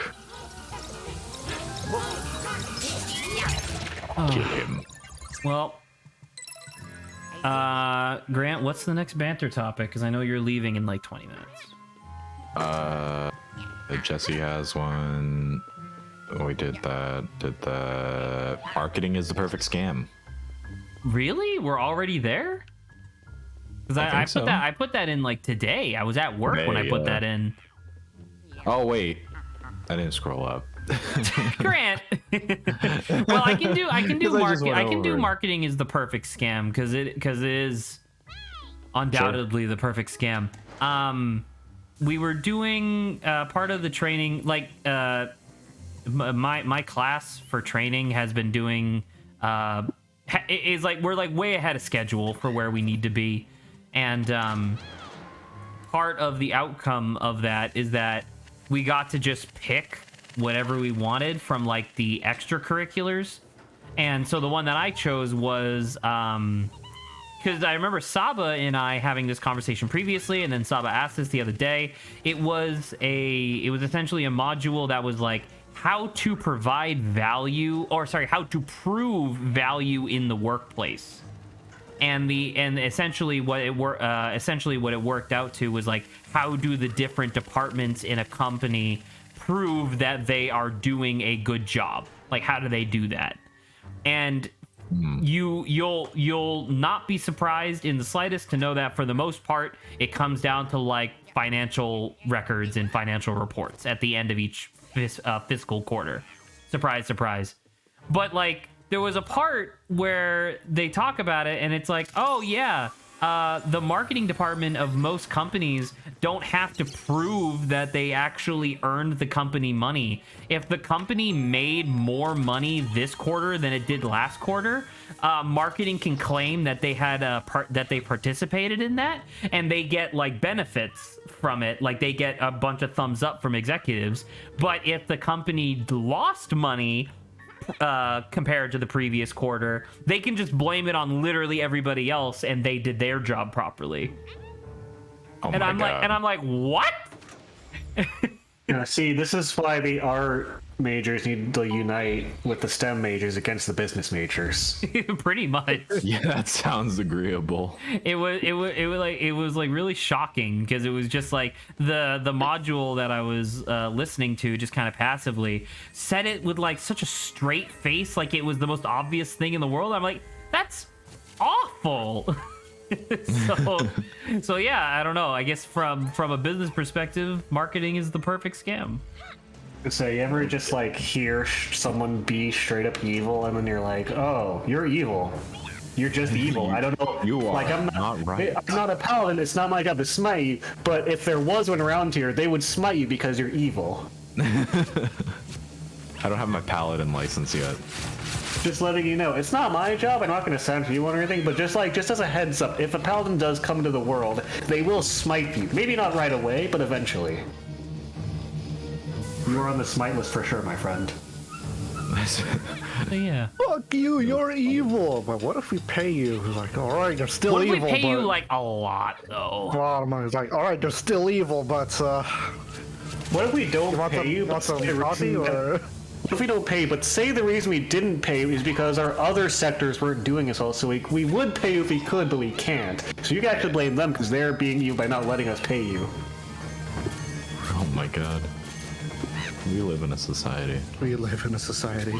I also was able to interpret a really good reason for why, because I've said this a lot the past couple of like years or whatever, but like there's an aspect to like project management that never gets any attention because it's not part of like training and stuff or like project management teaching, and that's longevity as like a resource, and got an explanation more or less in today's training, which essentially boiled down to something busted. Oh, there we go. Oh my goodness. It essentially boiled down to project management is so focused on like paperwork and mathematics that if you were to add a new dimension to these equations, it would be like it's not like it wouldn't become like twice as hard. It would become like exponentially more difficult to create and generate these reports on like a quarter by quarter basis. So it's like, why do it then? It's a lot more effort on our part. So let's just not.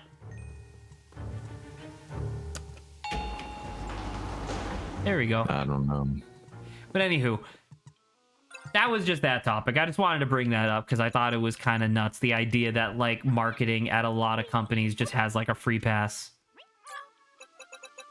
It's insane. as you We said, get it's to like claim all benefit, but then we get to eschew all punishment. Obviously, It's a that's not win-win. literally what happens, but that's the summary. All right, Yeah, what's the next I'm gonna topic? Oh, sorry. I was gonna say I'm gonna call bullshit on that sector until I start working for that sector. In which And then case you'll be it's like, fine. "Oh, that's how it's always been, and it should be that way." Makes sense to me. I stay while stuffing more cash in my wallet. Dude, these fucking purple ghosts just keep stealing Toad. give them back. Give 'em back. Oh my god, look at all these fucking blue guys. Those boys. Look at these You little wouldn't steal things. guys. That's illegal. Next banter topic. What are y'all grabbing out of the garage fridge? Oh fuck. I've been wanting to talk about this one for so long. I know y'all exactly getting? what I'm grabbing out of the garage fridge. First off, before anybody answers, how many of us had a garage fridge? Yeah. Whether I growing up All or my now. life has never left. Okay. I did. Lawrence? I used to, not anymore. Okay, Well, so that's at one enjoyable. point all of us had No, we just moved around a stuff. garage fridge. We Now you have two swapped ours fridges out side for by a garage side. fridge. One fridge tells the truth and one fridge tells lies. Oh no. Oh man. But do it taste good either way? Because there's still food on both. They'll never tell. They'll never tell you. One of them's actually a mimic that'll eat you and freeze you. The other one has delicious food. Oh. Choose properly. Choose wisely. Because it's like, I remember it was the like slight tangent before we like actually answer the question. I remember I was listening to my favorite podcast like months and months ago, and one of the guys on the podcast had apparently like his entire life. It should be noted that he grew up poor, so it kind of makes sense that he made this assumption, but he assumed like very brazenly that if you had a fridge in your garage that meant that you were poor because your parents wouldn't want to Damn. throw away the old fridge. And I'm like, I don't know about that, because that old fridge lasted longer than our current fridge, and that fridge Lasted is now longer than me. 60 years old, I think. Let's go. So it's like, Old so man it's like fridge. that fridge is going to outlive my grandchildren. I don't know if that necessarily makes us poor. It just means Makes that us that fridge resourceful. was good. No, it's I'm gonna funny, say right? That's Because cost it's like efficient. it's like our probably everyone who had the garage Mikey, fridge go to or bed. It's, like, whatever. past it midnight. probably outlasted the fridge they actually have in their house because those old fridges were like Built to made last. to last. Indestructible. Yeah. That's why Indiana Jones survived an atomic say, that's blast. Shut up! That's why they were built to survive nuclear blasts. Yeah. If there's a nuclear blast in your area, go to the garage fridge, not the fridge in your house. Not I'm your going to the normal garage fridge. fridge. That's your answer. I'm going to the garage to survive a nuclear blast. Yeah. I was saying my kitchen fridge is fragile as hell. If I Lawrence, still look at have this. my garage fridge. It's You think a things. smart fridge can survive being rudely? No, but keep watching, Lawrence. Oh, I was gonna say that was fake. Today's Gen C smart fridges wouldn't know how to survive a nuclear blast if it hit them in the face. Today's sponsor is Old Fridges. Today's sponsor is Harrison Ford, Oh, who's still grumpy about the Force last Indiana Awakens. Jones movie. when do I get my appearance check, guys? Yeah. Give me my appearance check. I don't know why he sounds like that. He just sounds He tired. just sounds like that. He just yeah. sounds tired. I don't know what you guys use your garage fridges for, but I do know that our family used the garage fridge for sodas mostly. Sodas go. and like ice cream. I was gonna say Say- it's sodas, ice cream, and beer. Beer. That's Okay. true. Yeah. For my I family, was- couldn't drink the beer until. Well, He was I couldn't drink the 4. beer just because it was on my younger You days. still And you can't s- drink the beer No, in you my still heart, can't. Lawrence. As far as I'm concerned, you're 19 for the rest of your life, young man. This is 20 years old and 364 years old for the rest of his life. You will never age. Lawrence is cursed with immortality. I can't drink, but I can still be sent to war. Let's go. That's The the American way. dream. The American That's what really dream. matters. For me, it was all those things and also coconut water. Oh, okay, that makes sense. Nice. The one that I heard, and I still want to hear Saba's answer, obviously, but the one that I heard, I had a friend who was like a neighbor, and I never got to see their garage fridge, but according to him, that's where they kept all their meats. So like they were using it as like a meat freezer Oh, because it was one of those old fridges that you could just set it to whatever temperature you want. So they would just set it to freeze and then just put all of their meats in it. You could just put your meat in there giant without fear of it devouring the meat. Yeah. Put your meat? You open their you open the thing and then it's just giant pigs and cows. Like other like an animals. entire pigs. deer. It's Yeah. like the Rocky training montage area. Yeah. The But it's meat still locker. the size of the small garage fridge. It's just when you bigger open on it, the it's inside, like the TARDIS. Yeah. Oh, that'd be great. Yeah, the hooks. Yeah. You got the hooks, yeah, exactly. But no. hanging But on the up. hooks are like sodas and beer. It's just spiked through. The soda bottles are still leaking somehow, despite the fact they've been there for a long time. They've been there for generations. That's an easy way to just shotgun the beer. Cause like, all right, I'm gonna unhook this. You gotta drink it fast. A Yeah. laminar flow. Have you guys seen, when's the last time you guys have seen laminar flow in real life? In real life, never. In real life, never. Exactly. I mean, same here. Which means it I'm doesn't not exist. fully like I know laminar flow exists because it does literally have like a definition that you can look up, but I'm still not fully convinced that it looks like the way it does in those GIFs that you see online, because like it's spooky. It's scary, and I don't believe in it. It frightens Yeah. me. You made it up to scare me. It makes me uncomfy. and therefore it cannot exist. I Yeah. banish it. From my realm. Like I did with the Neanderthals. What, they were scary to you? No, they were uncomfy. How so? Neanderthals. They Crunchy were or chewy? burly and hairy. I like the humans better. They were soft. They were soft. For what purpose does that make them better, Zach? It makes them more comfy. It makes them chewy. To do what with Zach? It makes them Why? what? Use their skin as a blanket? No, that'd be ridiculous.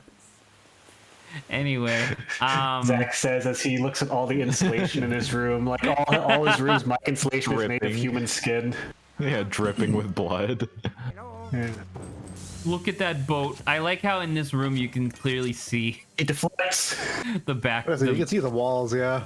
I like that though. I think it's funny. That's super cool. Boat. Saba, what are you grabbing from the garage fridge? What am I grabbing? It's normally like, if you like go to Costco, there's sometimes freezer-ish items that are like, or extra, or things like we hold on to that can like what is it? Like vinegar stuff. Like if we usually have, yeah, or we like make something that we make a big batch of that it's like Oh, like improbable to keep. leftovers. Not even okay. like leftovers. Like you make something specific. Like let's say like, or like you pickle. Like imagine like there's a pickling thing, and you like pickle you have Rick? a ton of that. Sure, whatever. Funniest shit I've ever seen. we have like a big jar, but it's like, well, we keep that big jar like in the the garage fridge, and then like we have like a smaller container that we take like it from, right? Or like I said, Costco like freezer stuff that's in like big boxes that we're not going to eat immediately. Giant meat. waffles. Giant waffles, yes. But yeah, it's like Fridge-sized waffles. it's Oh mostly- my god. Can I real quick propose what I've been thinking for a long time? Is that we should change the pronunciation of the bitter stuff into Vinegar. Vinegar. A pre-evolution to Gengar. No, Vinegar is my favorite champion from League. Gengar. I will accept the change though, Adrian, since you don't want to slip on that. Yeah, exactly. If you Oh my change God, that the pronunciation, snakes. you'll never slip again. Yeah. Plus, Vanguard just sounds cool. Vinegar sounds silly. Can you pass the Vanguard? Sounds like a Viking. Yeah. Yeah. Hey, Vinegar. My great grandfather Vinegar once built this farm with nothing but his nuts. Once built this city. Have you guys seen that post where it's like every Skyrim NPC ever? Nothing but his bare nuts. Hans Fuckbeard. Hey, Lawrence. I am Lawrence. You're gonna watch this. Prove it. Not. Prove it. Yeah, exactly. There you go. Alright, be right back. I'm kidding. No way. I like to imagine he rides a horse all the way over to us and then shows us his face, runs back, and then it's like, all right, I proved it. Like, what? Alright, Where are I'm you? gonna play Pirates of the Caribbean, but with a recorder. No object permanence. Raise your hand if you have object permanence Look today. how big the boat got. If I have object permanence, huh? How am I hearing these voices? I don't see you. Do you think someone without object permanence would be able to understand what Discord is? So basically, it's like a Ouija board. The Luigi board? The Luigi board? The Gooigi The board. Banana board? The Gooigi board? Oh yes, Gooigi. that's an entrance that says, "Yeah, we're the good pirates." Yeah. We're the they're pirates who don't do friendly. anything. Just sit around and something. Once again, why this is in Scare Scraper, I have no idea. Because they wanted it, Zach. Jeez, listen Sick. up. Look at the fucking ghost it. on this floor. The shark. It's ridiculous. I love him.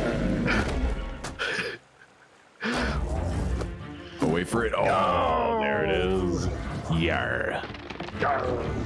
But then he possesses the floor. Oh wow! All right, that's dope.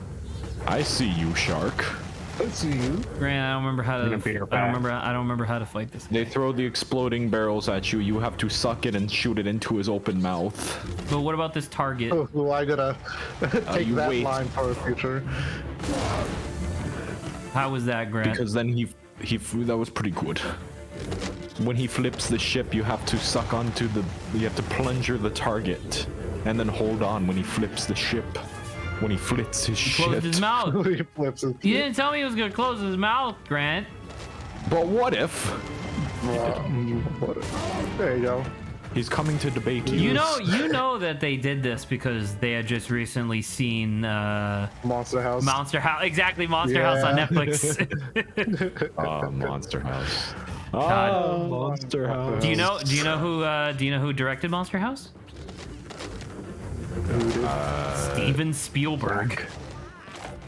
He did? Not joking. Really? Yes. I never would have guessed that. I thought it's another like one of the usual animation directors. Didn't expect Spielberg, although that makes sense. Now that I think about it. It kind of for fits his MO, you know. Yeah. You gotta wait until he slams his claw. Like And then, this. and then what?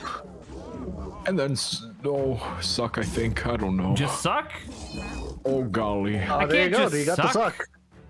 Why not? I don't like how his tail doesn't have the proper dorsals. Or splash. Oh, There you go. that doesn't really make a lot of sense because I didn't do anything to his eye patch. I think when he tries to wiggle it, he's like wiggling the eye patch off. Ah. Oh my god. Oh, there's a lot of I walked into explosives. its mouth. Oh, and walked through bombs too. Ow, there's so many things shooting at me. Stop! Stop it! You're so mean to me, and then Luigi with a dump truck ass. I almost sent it to you, God. Grant, but there was Twitter with a has dump truck. been I was annoyed at first, but Twitter has gotten a lot better. Their algorithm is figuring out the kind of content that I actually want from Twitter. That's good. Well, you say it's good. I feel like that it's more spooky. I think the fact that the algorithm was originally absolute horseshit and now it's like figuring out what I want is like, I don't like how my data is just like it's being sussed out before my very eyes. But anyway, I'm sorry, it's being what? sussed out. Sus? Mungus. But anyway, on Easter, I saw a thing on Twitter that I almost sent you, which was somebody was like, well, it's that time of year again, time to make a cursed Jesus, and I think I have the best one yet. And it was Jesus coming out of the cave, but he had the absolute most luscious, full ass cheeks, and he was doing the Dio, like, walk. And it was like at first I didn't know who it was because it was like they had the long hair and the thick ass. So I was like, is this a woman? Is this porn? And then I look at it and I was like, no, they're like a dude-ish. I don't know who this is. And then I could see light coming in through holes on their feet and hands, and I was like, oh, this is Jesus. It's Jesus with an absolute dumpy. It was in a word, cursed, which is exactly what they wanted, so they did Fantastic. Sounds fantastic. it. Fucking come on, dude, just open your fucking mouth. Don't. God. Alright, get ready. Get ready. He's not gonna flip it yet, is he? He might. You never know. Yeah, see, he doesn't flip it yet. He flips it on the final, I think. Oh, okay. You would know that if you were a real shark fan. If you're a real Shark Boy Lava Girl TM fan. When my they God, came back for that garbage movie. Yeah. Yeah, the greatest movie all time. As if the original movie wasn't also garbage. I like Shark Boy and Lava Girl. Use you. You're gonna have to shut your mouth. Listen, I work at a middle school in 2022. There are kids nowadays that fucking bother me by singing "Close your eyes, shut your mouth." How do they even know that? Exactly, right? I'm just like, I'm gonna say that's a, please. I was like, that's an old movie at this point. It's funny to think that, like, You're like sandpaper to my brain. yeah, it's funny to think like certain like things as like being or like when we watch as a kid, just continuously like they're perpetually within like teenagehood. They're like they never leave. Like this movie lived? It survived that long? Yeah. But do the children know Spy Kids? I have no clue. All I The know is far that they superior fucking. movie. All I know is that one of them, when he wants to bother, he goes, "Close your eyes, shut your mouth, dream will knock you out." Dream. I gotta say though, the songs are catchy, but in a bad way. World, is there more than Like, one Haunts song? me. Like it's some sort of demonic chant. Yes, exactly. I don't know. So like sometimes, like even nowadays, I'll try to be sleeping, and suddenly I just hear dream, and it's suddenly the whole song starts playing in my head. I'm like, stop it, please. I Oh, just sorry, want let's speed. to rest. Sorry, let's speed. You want me to stop? Oh, Bye, guys. I'm about to say goodbye, Grant. hi. You stuck around a little longer than normal, which was very nice. Yeah. 4 Fuck, minutes. I over. shot the barrel in the wrong direction. There you go. Eat that. Now you Eat that, you you've wooden got it. fish. You wooden fish. What is a boat but a wooden fish? That's what I said to Blackbeard when Yeah. I killed him. That's why Blackbeard was hunting you down, because you called his ship a wooden fish. Come on, you stupid fish! Holy shit! Ooh, that's new. What the okay. That was Alright, keep your health like that and beat the boss. working on it, boss.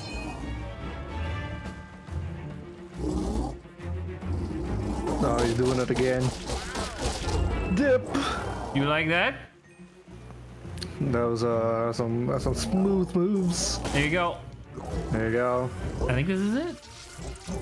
Now, time to eat some shark. Oh, like he's fishing.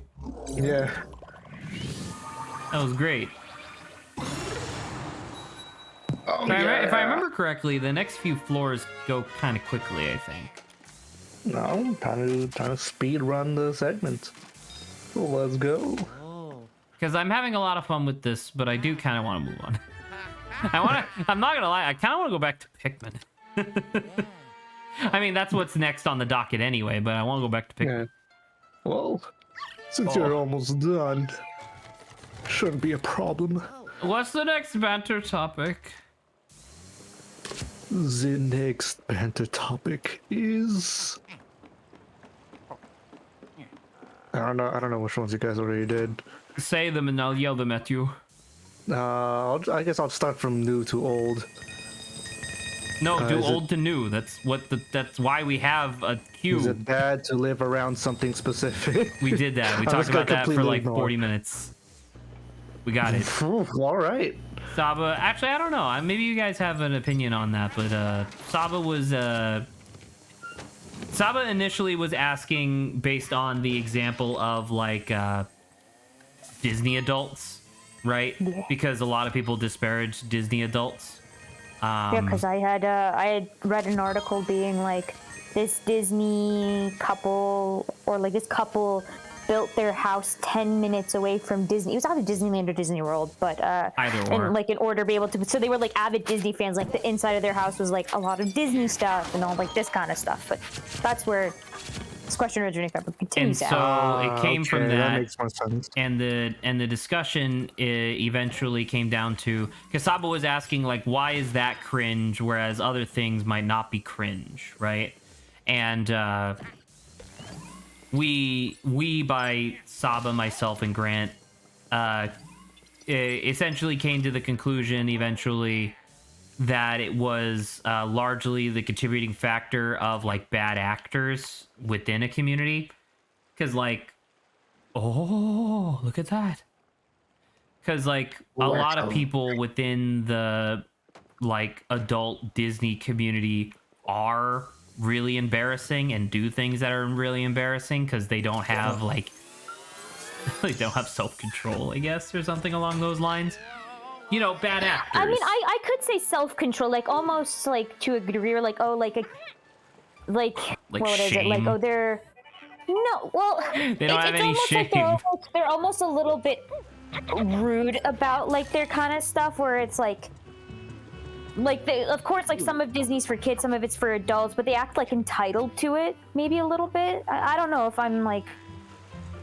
I remember because we never really went to Disney. We preferred to go to Islands of Adventure when we went to Florida, and I remember the like I think we went twice, but one of the times that we went, there was this incredibly baffling event where like a full ass like 30-year-old dude, and this was a while ago, so he'd be like 40 now, but it was like this 30-year-old dude who was in line with his kid to get onto a ride, and he would like tap the parents in front of him, being like, hey, can we cut in front of you? I want to get my kid on the ride. And then they would do it over and over. And eventually, since obviously people can, you know, hear things, eventually they cut so far into line that somebody was like, no, you can wait. You've skipped enough of the line. And the guy went like ballistic. Like the person had just told him to like kill himself or something. And it's like, God damn. Crazy. That's crazy, folks. Yeah. So, you know, that was like part of the discussion that we had, and then we talked about like, are there other like communities that are associated with cringe and why? So we brought up like bronies and Harry Potter, and to a lesser extent like JoJo fans. Much lesser. Did you say MLP, My Little Pony? Yes, I did. Yeah. That was the first thing I said. Well, actually, I said bronies. I said bronies, to be fair. It would slip by if you weren't paying attention, son! What do you want from me? I didn't say 50 million it. things going on. I didn't say it. I want your undivided attention. No one's allowed to literally anything else during the stream. I'll strap you to a chair and glue your eyes open if I have to. I didn't say Adrian that. probably says that as he like takes a giant bite out of his like fruit or something. My like onion. My iconic onion that I take a bite out of every time I get angry. You're It helps not. calm my You nerves. know, My just a raw iconic onion. It helps calm my nerves. What can I say? It helps Crunchy calm my onion. It helps on my yun. Onion. But, is there an example of a? I don't want to use the term Disney adult just because it's odd. But Put Disney those two adult words makes together. sense though. Like it's not a very common term, but I feel like most people who are like internet savvy know what it means just inherently, which I think is. But for the I don't know, for the But folks okay, I not do into that, admit it's like negative though. I think the It is, connotation yeah. of Disney adult. Yeah. So like it's just like it's a fan that like kind of. If you are their over main 6 years old and enjoyment- you like let Disney, me you finish should the kill exam, please. yourself. Fuck you, Saba. We're talking about like a person who's like main, not personality, but like the thing that they focus on is like what they're a fan of, right? So like for someone who's that for Disney, like they surround themselves with Disney stuff and they are really into Disney and like, Disney's their main focus, or like whatever, Kingdom Hearts as I brought up as well, like someone who's like surrounded by Kingdom Hearts paraphernalia, who like it's like super touching and nostalgic and like cathartic for them to play Kingdom Hearts, so that's why they play it like every year or something like that, you know. We Things got like a that. we got a follow. Sure. Thank you, Queen's Denzi. I think that was the name. Thank you, Queen's Queen. Denzi. Thank you. Appreciate Thank the you, follow. Queen. I guess back to the point is there a blank adult that's not cringe? I actually had a couple examples. One of the ones that I that posted one too. Saba Kind had of. one. That's Go for true. of the example that I had was Harley Davidson. Because there are a lot of people who are super, super into Harleys, like that's their entire personality. And most people don't consider them to be cringe, mostly because like Harley Davidson has like its own reputation, I guess, outside of its corporate brand. So and then I don't would necessarily also associate them with being cringe. So the one I put, if Shrimp. you I think that's one of actually them. look, Shrimp. if you actually look in on air, is if you go up a bit, it's the Big woman anime that's like titties. obsessed with green. Oh. So to a certain degree, like people even find that like wholesome, like being so invested in like one thing, right? Oh, this old lady loves green so much, she like everything she has is green. I'll say I have no problem with that one personally. Is it not cringy because she's an old lady, or not cringy because color is a color?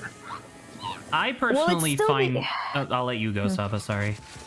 No, you go first. I can formulate my stuff a little better. I don't find the lady who's obsessed with the color green cringy because it's not like overly corporatized or like harmful in some way. It's like it's just green, you know? It's like it might be a little weird, but that's not like harmful to anybody. Like if somebody was like super into knitting, which was another thing that Saba said, no problem with that, you know, because it's like that's like a skill that someone can develop over time, and being super into knitting isn't harmful, I guess. But like, and I would say, like if a kid was obsessed with the color either, and they're just like, you know what, I like the color blue. I want everything to be blue, and it's like, I don't think people would still say, oh, that's like pretty cute. Like this kid just loves the color blue so much that she just wants everything to be blue. I don't think so. I don't think it's inherently linked to age. And maybe this comes into actually like the definition of like us like talking about things being complicated versus uncomplicated. Like maybe that also plays a factor into this, but it's just like I don't know. I just think there's some things that are more inherently like deemed like, because the color green isn't niche, right? Because that was what we said, was that if something is too niche and too simple, then it becomes weird. Like Lawrence, imagine somebody who was super King Boo looks so terrible. Could you imagine somebody who was like super obsessed with brawny paper towels specifically? It's so specific, right? So it's like, so it's so specific and niche, but it's also so broad because it's just paper towels. You can buy them from like a corner store on your way home. You know, it's like not that, I don't know, it's not interesting because it's so generic. Whereas you can definitely have somebody who's like, you know, imagine somebody who was like super into, I don't know, this one province in medieval France. And they were like an expert on it. Everything in their house was modeled after it, and they had pictures and books all about it. That would be a little strange, but I wouldn't be like not embarrassed for them. Yeah, I wouldn't cringe, you know? Because like that's niche, but not common. So it sounds like if it's nothing related to some corporate business, then I did bring that up. Well, because like, Harley Davidson's fine-ish. Yeah, because there's the link of like, well, you're not like paying someone. Like the corporate aspect is its own thing, because right, it's. Do you know what should be considered cringe but isn't? Yeah.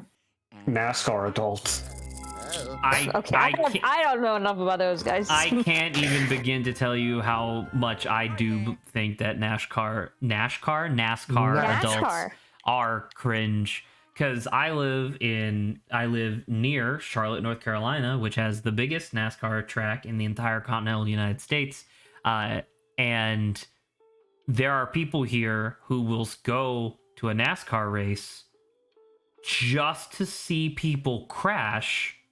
And then when somebody doesn't crash, they fucking riot in the parking lot. And you know what? Actually, here's one I guess group that is actually super interesting for it being cringy is like the horse girl like thing. You guys know what I'm talking about? There's a specific type of horse girl though, because like what is it about?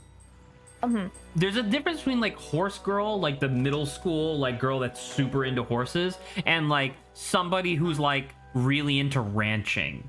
And I know that that's like a more broad term, but like I feel like the difference there is someone who actually does stuff with horses versus somebody who just likes the concept of horses. Well, I mean, do you want me to are you asking me to differentiate for you, or no? I'm effectively agreeing with you, because I do agree that like horse girls would be considered more cringe, but on the other hand, I don't exactly know how to differentiate that, because you know, people who that's the interesting. Well, I was about to say that's the interesting part, because like a horse, right, is like, it's the same thing with like a color. It's just an animal, right? Like you love like a certain animal, but it's interesting how horse girl specifically has become a cringy thing. Like in of itself, like it's just so interesting to me that like specifically, like other animals are fine, but somehow horse girl managed to make the list. I have a question real quick. So this is a pressure plate that we're standing on, right? Yeah, this is the thing I don't know how to get out from. Oh, perfect. You did it. That doesn't make any sense, though, because all the goo just went into my pack. Does it suddenly weigh less? Yes. True. Okay, I guess that's the only answer. That's a little odd, but I guess it'll slide. Anywho, hopefully that brought you up to speed on the topic, Lawrence and Adrian. I guess so. It was just I don't know. It was an interesting topic to be brought up. Not that we came to any sort of conclusions, but it's just fun to explore the concept of like why might some things be cringe when others aren't. I mean, we came to a little bit of a conclusion. One of it was like, if bad actors can poison the well if something is too niche while also being too common, or sorry, too niche while also being too simple, rather. That's also pretty weird. How do you feel about the fact that Luigi cannot do a normal, typical jump in this game? He can only do the vacuum jump. A little weird. It differentiates him from his brother. Because I was gonna say, you can't jump out of a little like 6-inch dip in the floor. You just can't. He is unable to. I guess that assumes the vacuum is super heavy. Possibly. We don't get a chance to jump. We don't get the opportunity to try to jump prior to that. So that kind of makes sense, Lawrence. Yeah. With that being said, Lawrence, I would like you to assist me. What is the next banter topic? The next banter topic is... I'm gonna say a banter topic and then go use the bathroom. Starting from old, that's Jesse. That's gene therapy. That one is just a reply to a banter idea.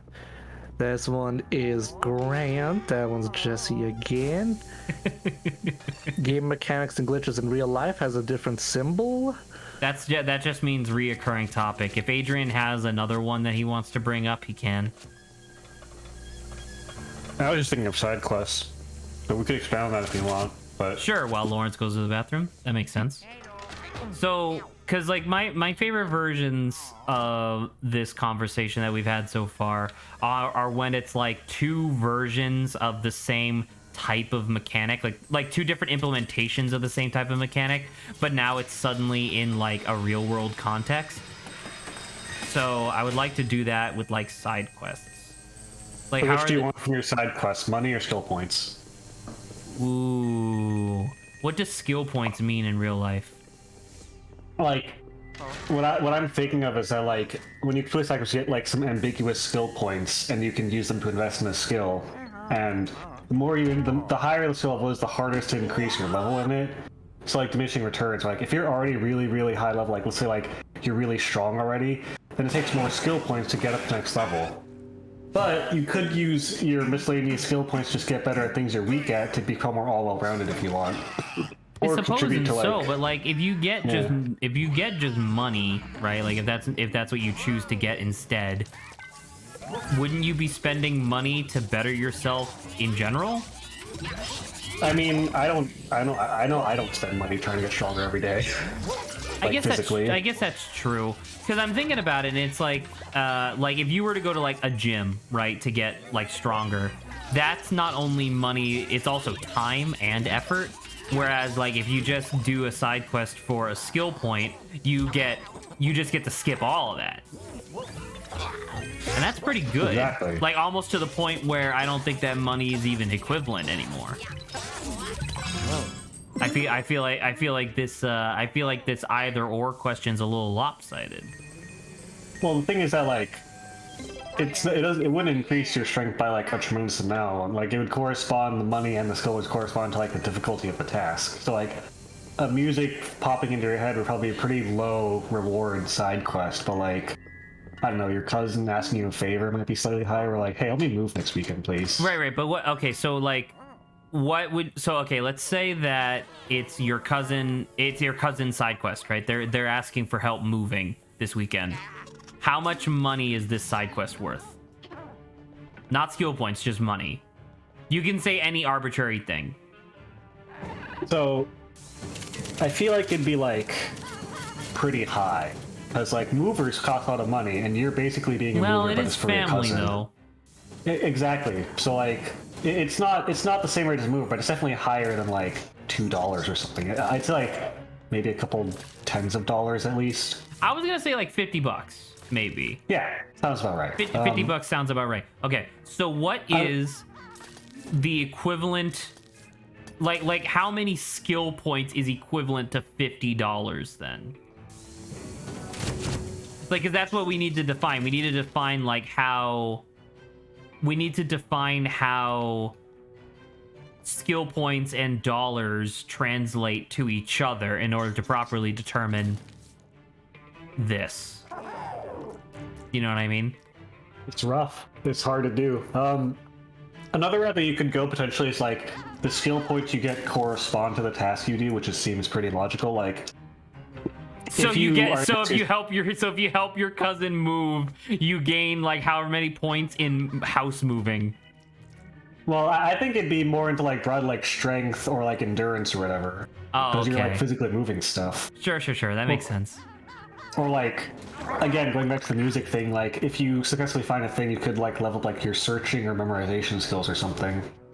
Okay, but isn't that just practice? Like, isn't that just like what happens in real life? Right, but the thing is that like, I have been remembering bits of songs for my entire life, and I haven't looked up, and I don't think I've gotten better at it. I don't think I have. Well, because I mean, I feel like that's one of the things with because now you're not describing skill points, you're describing experience you're describing like RuneScape-esque experience categories. Because like the point of a skill point is the fact that you can allocate it pretty much wherever. You know, talking about skill points. We're talking about skill points, like if they existed in real life, how would they work? Y'all reach a consensus on that, or we're still discussing arguing? it. All I can say for sure is that this stream sponsored by Skillshare. Learn skill points. Oh god, that'd be a great way to introduce a sponsor, being like, what does skills mean in real life? Yeah. So this topic of like video game mechanics in real life is more interesting in my opinion when it's a comparison, like when you have to choose between two versions of the same mechanic but in real life. So Adrian was like, okay, what if side quests existed in real life, but in order to do the side quest or your reward for the side quest was either skill points or money? And unfortunately, I don't necessarily think that these things are equivalent because skill point is so like ill-defined. Like, I don't know exactly what skill points would translate to in a real-world scenario. To a certain skill, wouldn't it? Right, but that's kind of what Adrian said. So like Adrian was saying that if their side quest was like finding a specific piece of music that you had forgotten about, then the skill point that you would get would be for like searching or memorization, right? But in that case, maybe it's just the video games that I've played, but in my experience, that's no longer a skill point. That's just experience. Like that's how skills in RuneScape work. We've already talked about reallocating skill points is another thing, right? We've talked about what? Reallocating skill points. In this in this current conversation, I don't think so. No, I mean in previous stream. I don't know. I don't think so. We can tangent on that if you feel amenable to it, because I think that's another interesting idea. Sure. So like, that's also a cool one. Okay. Because like the thing that I'm trying to figure out is like, because like Grant is stronger than I am. So like, what does one skill point in strength mean for Grant versus me? Like, does my one skill point allocate to more strength than Grant's because it would represent a greater percentage of my total strength? Or does Grant literally just have more skill points than I do in strength? I think it depends on how you want the growth to be. If you want to be like linear or like multiplicative or exponential. I'm trying to remember. There was a memoir that I was reading way back in high school. I want to say it was called Dice, where it was literally exactly this, where it was like this weird celestial phone app came out, and it would give you like daily tasks to do. And the daily tasks could be from anything from like buy toilet paper at this store to talk to a pretty girl. You know what I mean? It was like just random shit. But depending on the difficulty of the task, you would get dice, like 6-sided die. And at any time, you could choose to roll one, or you could choose to roll one or multiple. But if you rolled multiple die at once and you got duplicates, like you got the same roll multiple times, you would get an exponential like increase to your bonus points that you got. But anyway, your total roll, like the total value of your roll, plus the bonus points that you earned, would then show up on the phone app, and you could allocate them into any one of like 25 different like personal attributes, being stuff like, you know, and the attributes that you could allocate stuff to varied greatly. There was stuff where it was like physical, cosmetic, and mental, I think, were like the three main categories. And then they had subcategories where physical was like endurance, speed, strength, a bunch of other stuff. Cosmetic was like height, attractiveness, health, that sort of thing, like a healthy glow sort of thing. And I'm realizing that that's kind of what we're talking about now, I guess, is the idea of like, okay, well, what do these skill points mean in real life? Because I don't know, like if Lawrence is a better musician than I am. So like if we had to come up with an arbitrary comparison, how many points in musical ability does Lawrence have versus me? I guess like if you need to come up with a metric for it, you could say like each skill point is worth this amount of time practicing that skill. Okay, that's if it's a skill. Does like physical strength count as a skill? I know that we're talking about music, but I'm asking this as well. I guess that'd be an attribute where like I guess skills would be derivative attributes, like how in Fallout you have your brawling skill and your blunt weapon skill, and those are derivative of your strength skill. So like you have your skills, which are things you can trade, and then your attributes are things you have to raise. Similar to training, but like I guess you don't start with any skills, but you do start with some attributes. I guess could be the comparison. But God, look at the rain of gold as I'm fucking violating all of these rats.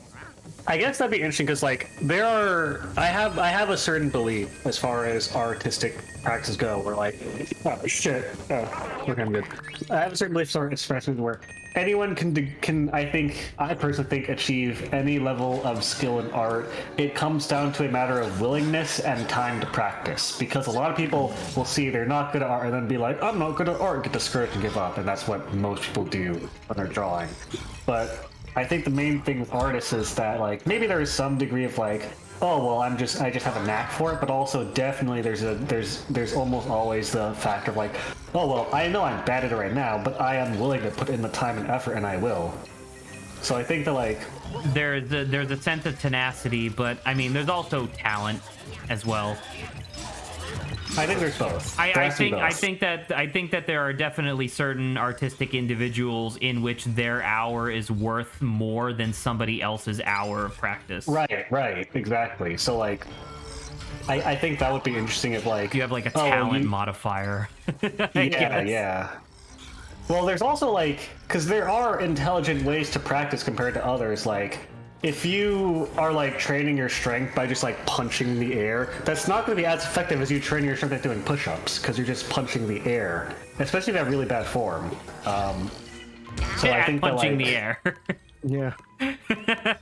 I mean, shadow boxing's a thing, but it's generally not used for strength training. True, it's more for fuck. I'm dead. But yeah. Well, it's not for dying. I can tell you that. Thank you. But yeah, I wasn't aware. I think that you could definitely that could be the measure of like maybe like so like helping your cousin move or whatever would be worth like I don't know however many hours it took you to move times a certain times like 1 or 1.5 or maybe 2. But then that's just real. But then that's just real life. Depending on how well you do the mission, I guess. Like if you help move really fast and you gain like a multiplier to how much time you're working. But then that's just real life again. Training. Not exactly, because if you I feel like the only difference between like real life and what you're describing now is that there would theoretically be some place, like some digital-ish location where you could see the progress of like your skill developing, because like if the skill points you get for helping your cousin are proportionate to how well you did it and how long it took you to help move, that's just how life works, I think. Well, again, I think we can go back to now that we have a better defined metric, you being able to spend your skill points on things that weren't necessarily related to the task. Okay. I think we could go back to that. We need like the, you know how like Celsius is like a standardized unit? And like that's why we're able to like differentiate different temperatures. We need a skillulon. We need a skillulon. We need like a basic skill attribute that we can use to then the thing pulled me into the god damn it. Well, that's why I was saying just hours of worth of training would be the thing that I'm thinking of. Right, but then you can be, but like I said, but people's hours of training are different from person to person, because you can have a talent, like Lawrence might be way better than me at music, but I don't know, I'm probably better than him at programming. But that's the thing, right? Is I think that I'm terrible at programming. I think that would add an interesting layer of like affinities and like training ability, where like so now there's like a skill level for everything, and then also a talent level for everything. Well, I guess it'd be combining. You'd have to combine talent and also your intelligence and training, because I know for art, I'm confident for others, there are more intelligent ways than others to train different skills. So like if you spend an hour just fucking throwing eggs into a pan compared to actually researching online or by mentors how to do things, then like one person's gonna learn how to cook better than the other. Or if you like spend an hour fucking up someone's hair compared to spending an hour learning from like a hair salonist or whatever how to cut hair properly, then there's different levels of progress being made. So I think that like your ability to learn in a specific skill, which is both talent and also ability to study, as well as the amount of hours you spend putting into that, I think could be two different factors in the skill game. It's just like, I guess just once again, I feel like the nondescript variable of like time spent. Not that it's nondescript, but more that it's like it's too imprecise, I guess, for me to be comfortable using that in the determination of like the base unit of a skill point. If that makes any sense. Like what's the most basic skill a human being can have? Is it like walking? It's breathing. I mean, what's your definition of basic breathing here? a skill? It is an automated function, but some people still can't do it, like if they have asthma, I guess, or whatever.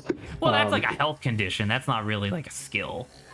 It's a skill for your body to learn how to fucking manage the air that it consumes. Yeah, but that's different. That would be like managing asthma, I guess. You know? No, they should have allocated more points into breathing. Jesus Christ. Everyone start out with maximum managing asthma skill, and then if they develop asthma... And then if you're afflicted with the asthma status condition... It starts lowering. Yeah. Well, because it's like, that's what I mean, where it's just like I don't know, maybe it's just, once again, maybe it's just the context of the types of video games that I play. But like, I don't think of breathing as a skill, because not only is it automatic, but like for the most part breathing doesn't change unless something negatively affects it, like thin air or smoke, you know what I mean? Whereas like you can't, well, I guess you can literally get better at breathing, like runners do it all the time, but like I don't know, that's not really the same, I guess. Like I don't know, I guess this would be the point where I ask, in this hypothetical situation where skill points exist in real life, do we have like 4.2 quintillion different skills, or do most skills fit into like a category of like 1 of 50, or maybe multiple categories at the same time? Well, like I said, I think there's others. I think there's like base like attributes and then a bunch of derivative skills, and then you could, if you want to, layer derivative skills from those derivative skills. So the skills can be leveled, but then your attributes just have what? Like, if you get better at like your like arm strength, you're gonna get better at lifting things. Okay. So I don't know. You could do something with that. I want to say, like, maybe like just speaking in like general terms. Obviously, it's like it's easier just to say like, oh, I've got like high knowledge score, right? But there's so much with underneath that category that like if you can break it down into like the specific stuff, it may be better, because it's like, oh, I've got high knowledge score in what? I've got high knowledge score in like biology, right? Like I don't know anything about. I about to say D&D does something kind of like that, don't they? Hey, listen, I just look at my raw knowledge stat and don't look at the subcategories. I have a 12,000 in knowledge, but 11,999 of that is devoted to foot fetish art knowledge. It's like, listen, I promise you I have an incredible wisdom skill. Ignore the fact that most of it's lyrics to classic rock songs. You know? Yeah. So but yeah, I agree with that. I almost want to like mutate the conversation and change it from like skill points to like, what would life be like if you had actual experience points that then rewarded you with skill points? Because it's just like, if I go to work for 40 hours a week and then I get money because that's what the job is, right? But then while I'm doing that, I'm also earning skill points that I could then choose to allocate into whatever I want, not just like the relevant skills, but just into whatever I want. I think that would be, I mean, obviously that'd be wildly preferable, but I don't know. I also think that'd be more or less fantasy, though. Like, we are talking about video game mechanics in real life. Yes, thank you, Saba. I like the idea of like, man, I need money, but I don't want to spend my skill points on like stocking shelves. Like, I can't believe that I like like if you're doing something cool, like you're a park ranger or something like that, it's like, I'm leveling up my health, my physical stats, I'm doing super great. And then like if you're survival skills, if you work at like a grocery store or whatever, the only skill you're leveling up is like Tetris. That's just what the skill is called. Is your Tetris Inventory management skills. Yeah. I guess that'd be a pretty underrated one where it's both the ability to fit things in containers and also like manage inventories literally. Whenever you And have to keeping the pack place a clean, vehicle for a long drive, everybody knows to come to you. It's like, oh, dude, this guy has like 100 in his Inventory management. Inventory management. It's like comes from working 6 months at Market Basket or whatever. Yeah, Safeway or whatever. I really like that though. It's pretty good. Like I said, I think that would be an underrated skill if that was a skill that you develop. That would be that'd be like the anime thing of like, oh, we need some help here, ladies and gentlemen. Who can we call in for some assistance? It's like, I think I can help. And it's the background character who's been stocking the shelves at the convenience store the entire time. And it's like, what can you do? And he just like, it's like, You don't have any powers. You don't have any abilities. So does that counteract like the idea of like actual experience? Like, could you supplant actual experience with like skill points? Actually, I think that's the question. Which one would you rather have, you lose experience out. or skill points? Skill points like you the can idea allocate into that- whatever you want, whereas experience is whatever you're doing. You get experience in that. So I also like to detach a little bit from that. I like the idea like you get a bunch of skill points for your boss, and your boss is like, all right, if you want to keep the shop, you better spend some of them on like we have a contract. You need to spend this percentage of Many your skill points on stocking shelves or job relevant skills. Like, but what if I spend them all on strength instead? What if I spend them all on dick length? That's not a skill. I don't know. Hollywood disagree. What, do you want to talk about jelking now? No, I didn't like the idea of like a 16-year-old gets his first job and everybody's like, all right, you're gonna get your first skill check. And it's like, don't spend it on something fucking stupid. You spend an alcohol tolerance. Yo. You know what? Now I want to ask that. What's the absolute worst skill that you could spend your that's a good this is in a question. reality where you get a skill check instead of like a paycheck where you just get to allocate it directly into a skill. What's the worst skill to allocate your stuff into? Ooh, good question. Because I have an answer because I think I would have picked it when I was younger. What would you pick? Ability to go without blinking. That would be a good one. I was endurance. gonna say silly voices. Oh, that's pretty good. I have a pretty high score in silly voices, and unfortunately, it's not very useful. I think both of us think that our scores in silly voices are way more inflated than they actually are. Correct. I don't know, basically I feel do like one that'd be voice. really good. That'd be really good for like voice actors, though. Right, but none of us are that. True. The closest to one of voice us is. actors are Saba and Grant, and both of them do like realistic voices. Like there is no like I did audition for like this thing where I played like these tiny like Tiny little child anthropomorphic- characters. I can't. No, like possibly... tiny adventure. It was like a D&D thing where it was like a comic of it, and it was just like you represent dexterity or you represent like these tiny adventures. That's a little frog person or a little goblin guy, and I went like super high pitched with that. I went like There you cartoony. go. Are you saying that'd be useless, Lawrence? No, I'm saying it might be useful for some folks. Oh, okay. Well, think of a useless one. What's a good one that's really shitty? Spanish accent. Spanish accent. But it's like I don't speak Spanish. Like if you don't speak Spanish, there's like a skill cap on it or something. Yeah, it's just just regularly talking, but you can't actually speak the language. You just have the accent. Literally. The skill where you can speak in any accents, but it's still in English. That's just an You evolved just need form of expansion on mine. yours. Yeah, exactly. What the fuck? Yours is a derivative of Lawrence's. Mine was zero. Wait, I said mine first. This is derivative of mine. No, I don't mean in the sense of like one came after the other. I mean like this in the sense of like one is based off the other's growth. Oh, okay. Sorry. I thought Lawrence was trying to usurp me.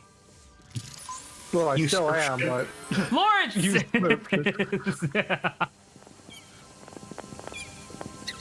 Oh my god, dude. would the ability to usurp king still apply nowadays? When Oh my all god. this Well, I mean, there government is are a in? couple kings, but you'd have to do a lot of travel.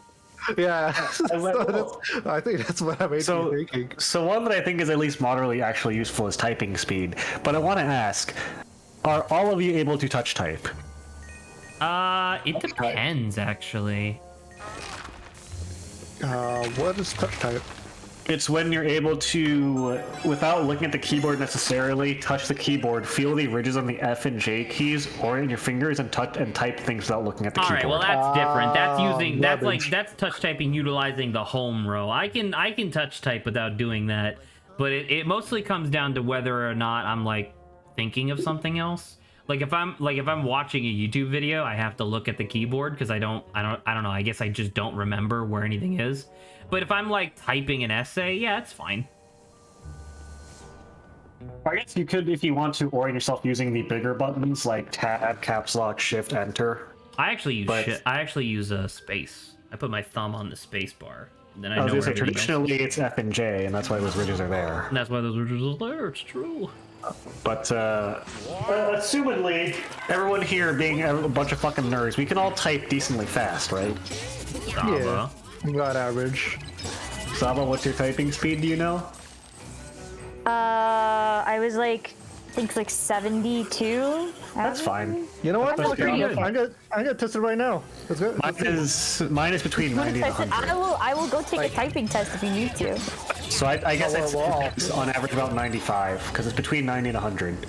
I think I think because I've taken like multiple typing tests both for school and just out of curiosity, and once again my scores vary wildly. Where just last year I got a score of like 40, which is abysmal, Jeez. which is abysmally low. And I don't know. I think it's just because like my brain was all fucked up and like I don't know. I was just being really weird about it. You were in a and, saw dungeon, there was like a contraption around your neck, you're very stressed out. I was extremely stressed. It was hard for me, but it was like, yeah. And then there was a circumstance where, you know, I took it again later and I got like an 80, I think. Like not super great, but like pretty okay. I was gonna say, as long Literally as you're double my other score.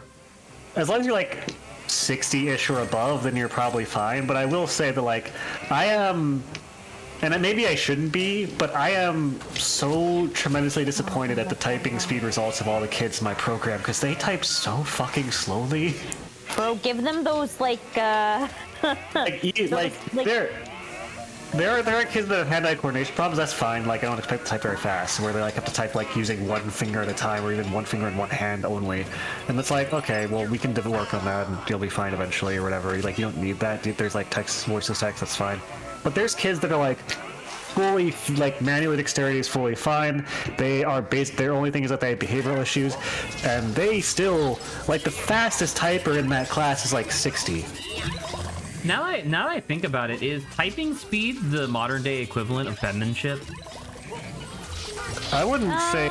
No, penmanship is like readability, right? Well, I was gonna say it's also. I mean, how much of penmanship counts as writing, or how much is calligraphy? Well, like writing quality versus like calligraphy versus etc. Because typing speed is would literally just be equivalent to writing speed. So it'd be cursive. I guess. Because like that was like a class that we used to have to take when I was in school, where like we had to prove that we could do cursive quickly.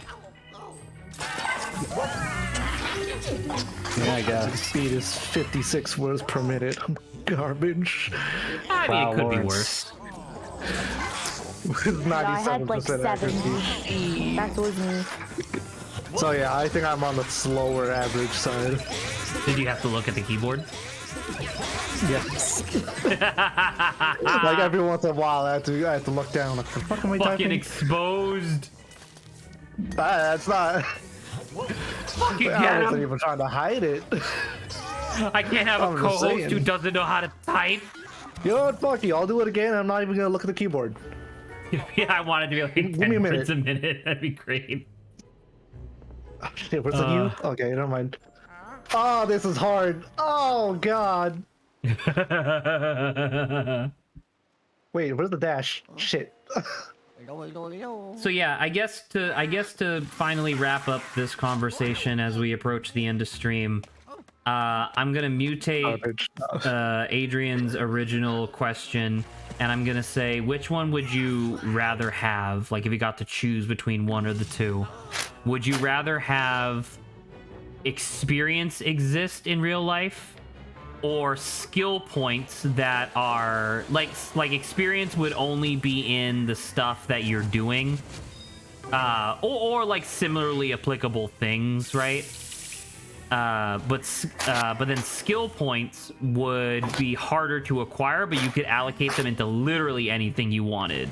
I mean, if you actually have experience points, then at least I could actually see like a level up by like learning stuff, like not Right, like. but you can do that with skill Oh. points too. Well, no. What I'm saying is that, like, in reality, right now, without video game-ish stuff, like, even if you quote-unquote go to class for something, I feel like you have, like, a high chance of forgetting it, right? With experience points, from a video game standpoint, you don't lose that knowledge. So it's like, no, you have leveled up, you have that skill set now. So it's like, even with, I guess, the other thing, too, I like... Experience points would still be better than default, is what I'm saying, with what we have right now. Oh, I mean, sure, Yeah. yeah, but now which one would you rather have, experience or skill points? I would say skill, and I would actually want to tangent again real quick before stream's over. Oh, I need to sneeze. And ask, how discouraging do you think would be to either like see a debuff or just see the raw stat decrease when you don't do something for long, if you get rusty at it, and you see like taking a rusty buff to like my social interaction skill, because I haven't talked to anyone in fucking 3 months because of COVID, so that's pretty bad. That would be upsetting. That would make me way too nervous. It's like, me I don't nervous. know. How large gaps do you guys go without writing or drawing for those that apply to it frequently? Because I go weeks without drawing sometimes. I haven't written that much in a long time. I've Right, but how are you only drawing recently as had well? to start writing again. I'm more frequent with that. Consistent.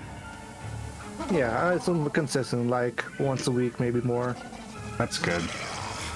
Yeah, I Anyway. know skill points are probably preferable because it's like you don't have to put in all like the time and effort to be able to. You like, could put a bunch of time into something that was like fun and easy, like video games, like literally just and sitting yeah, here and just playing. be able to do the hardest thing. Yeah. And then you could, and then like, sure, it might take a lot longer than if I were to actually just do the like strength training to develop muscle. But the idea of just being able to sit down and like build muscle just by playing video games sounds like, you know, every like infomercial's dream. But like, here's the thing, Zach. If you, because like, let's say that you pick up like, what's a game you want to pick up? I don't know. Let's say you start playing New Fire Emblem for whatever fucking reason, example, right? And you start playing, and you're like, all right, I'm gonna build my muscle skill by pumping my points from this experience into muscle. But like, you can't get past the first fucking level because you never level up your Fire Emblem skill. Well, no, because I mean, like, why? No, that'd be silly. And first off, who assumes that you have a Fire Emblem skill? It would probably be like tactical RPG skill, if anything. Sure.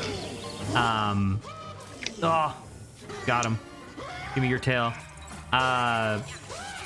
Which, you know, I already would have points in. But like, I'm about to say, like, that's what I guess, you know, that's just bad planning on the individual's end if they run into that problem. Because like, I feel like it'd be pretty obvious where it's like, okay, if I'm not very good at like darts, but I know that darts is a really easy way in my area to develop skill points.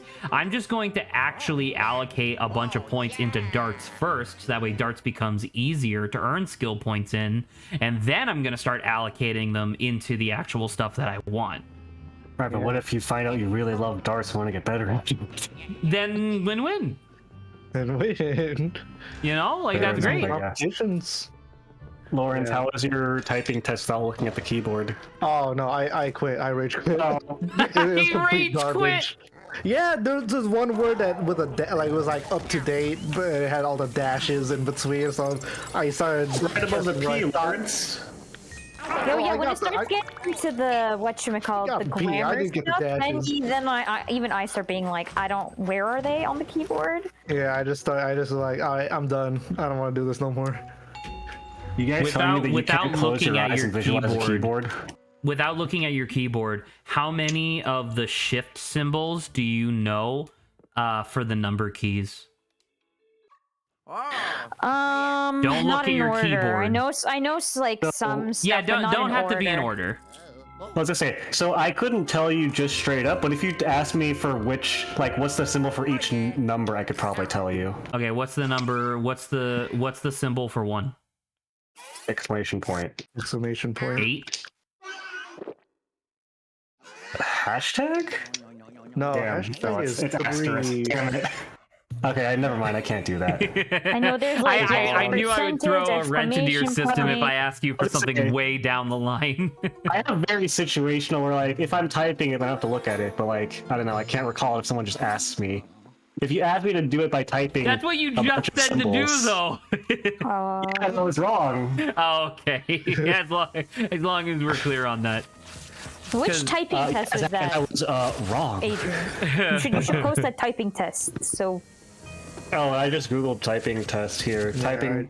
Here's the link. yeah, for the I one like, and I just did like another one, so that's why I was like, you know what, may as well. typing use- test. Typing pal. There was one typing test that I started where it like sounded like a typewriter. I'm like, no, this is throwing me Here, off. Zach, you join the party. Let's all wrap You up know stream what? by I'll doing do this a typing test real quick Oh, before shit. the end of stream, and then we'll end stream. We'll come back tomorrow. Compare our I'll dick do it lengths. again. Our typing dick lengths. Typing. Are we decline. looking at keyboard or no looking at keyboard? I mean, I just don't care. type as fast as you can. Yeah, but Okay. Matt, just try to get it done with because it's already 7 o'clock. Okay. Yeah. Go. I made 5 mistakes. I don't have super high accuracy. Well, I don't have 100 accuracy. Wait, when do I start? Do I just start typing? You just, yeah, It you starts just for me as soon as you start typing. Oh. Do you have to do caps? Yes. Okay. I think it's the same sentence every time you do it, so you theoretically could train the specific one, but like I haven't No. before. I just googled typing test.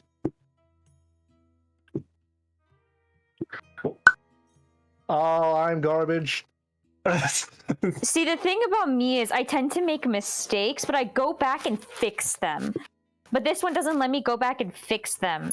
So it'll probably take off my score, even though in reality I would do a pretty good speed without, but like going back and fixing myself. Oh,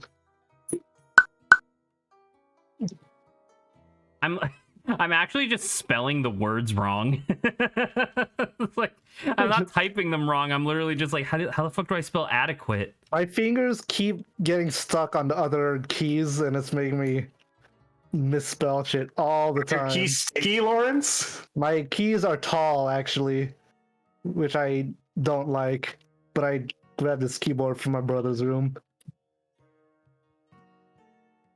Wait, how long is this test? I don't know. I feel like I've been It's typing for forever. a while. Lawrence, Oh, I he's think tricked us. I just did the exact There you same test and improved very marginally because I'd seen the words before. Oh god, 50%. Oh, sorry, not 50%. 50 words per minute. 50% accuracy. I'm 95. I'm 95 accuracy, Okay, that's good. That's good. That's good. but 50 words per minute. This is my second try on the same typing test. I did 2 less mistakes and got 2 more words per minute Yeah, in. I'll snip mine as well. My speed is above average. I thought average was a little higher than 50. Average is pretty low. I think average is 30 because it pulls adults that are working office jobs generally who didn't grow up with computers. That's why I'm saying, like, the average should be way, way higher nowadays than it should be in a lot of these tests because they're pulled from, like, adults. Yeah. Like God damn, you doubled the speed of mine. Holy shit. I mean, listen, if you want to know a fraction of my mistakes. if you want to know the honest to God reason why I can type fast, it's because I was trying to get a MapleStory GF. Really? Hey, listen, Okay. as long as you allocate your skill into Exactly. I got a lot of practice when I was like 7 trying to get the MapleStory GF. Okay. This was like my second time trying to do better, but like, man, it doesn't. 71. The thing about like this stopping me when I like, it's like beep when it like when I make a mistake. It's just like annoyed Zach me. is laughing. Yeah. Zach is laughing about something. Zach is like at. I told you it's too my typing speed is way too varied. I'm not feeling it right now. You're so inconsistent, Zach. You're so inconsistent. The entire like I said when I was doing that test, I kept just fucking spelling words wrong. I was reading them wrong on the screen because I didn't know, like, when I'm typing from my mind, I can just type, but when I'm reading it, I have to read it first, and then I kept having to look down at the keyboard being like, where the fuck is A? Oh my god! It's like, Well, I was completely fucked. We are done. All right, good I'm night, gonna go everybody. eat See you food tomorrow. now. Marvelous could type at least 70, but Good I mean, night. I guess Sava, you're good, but. Thank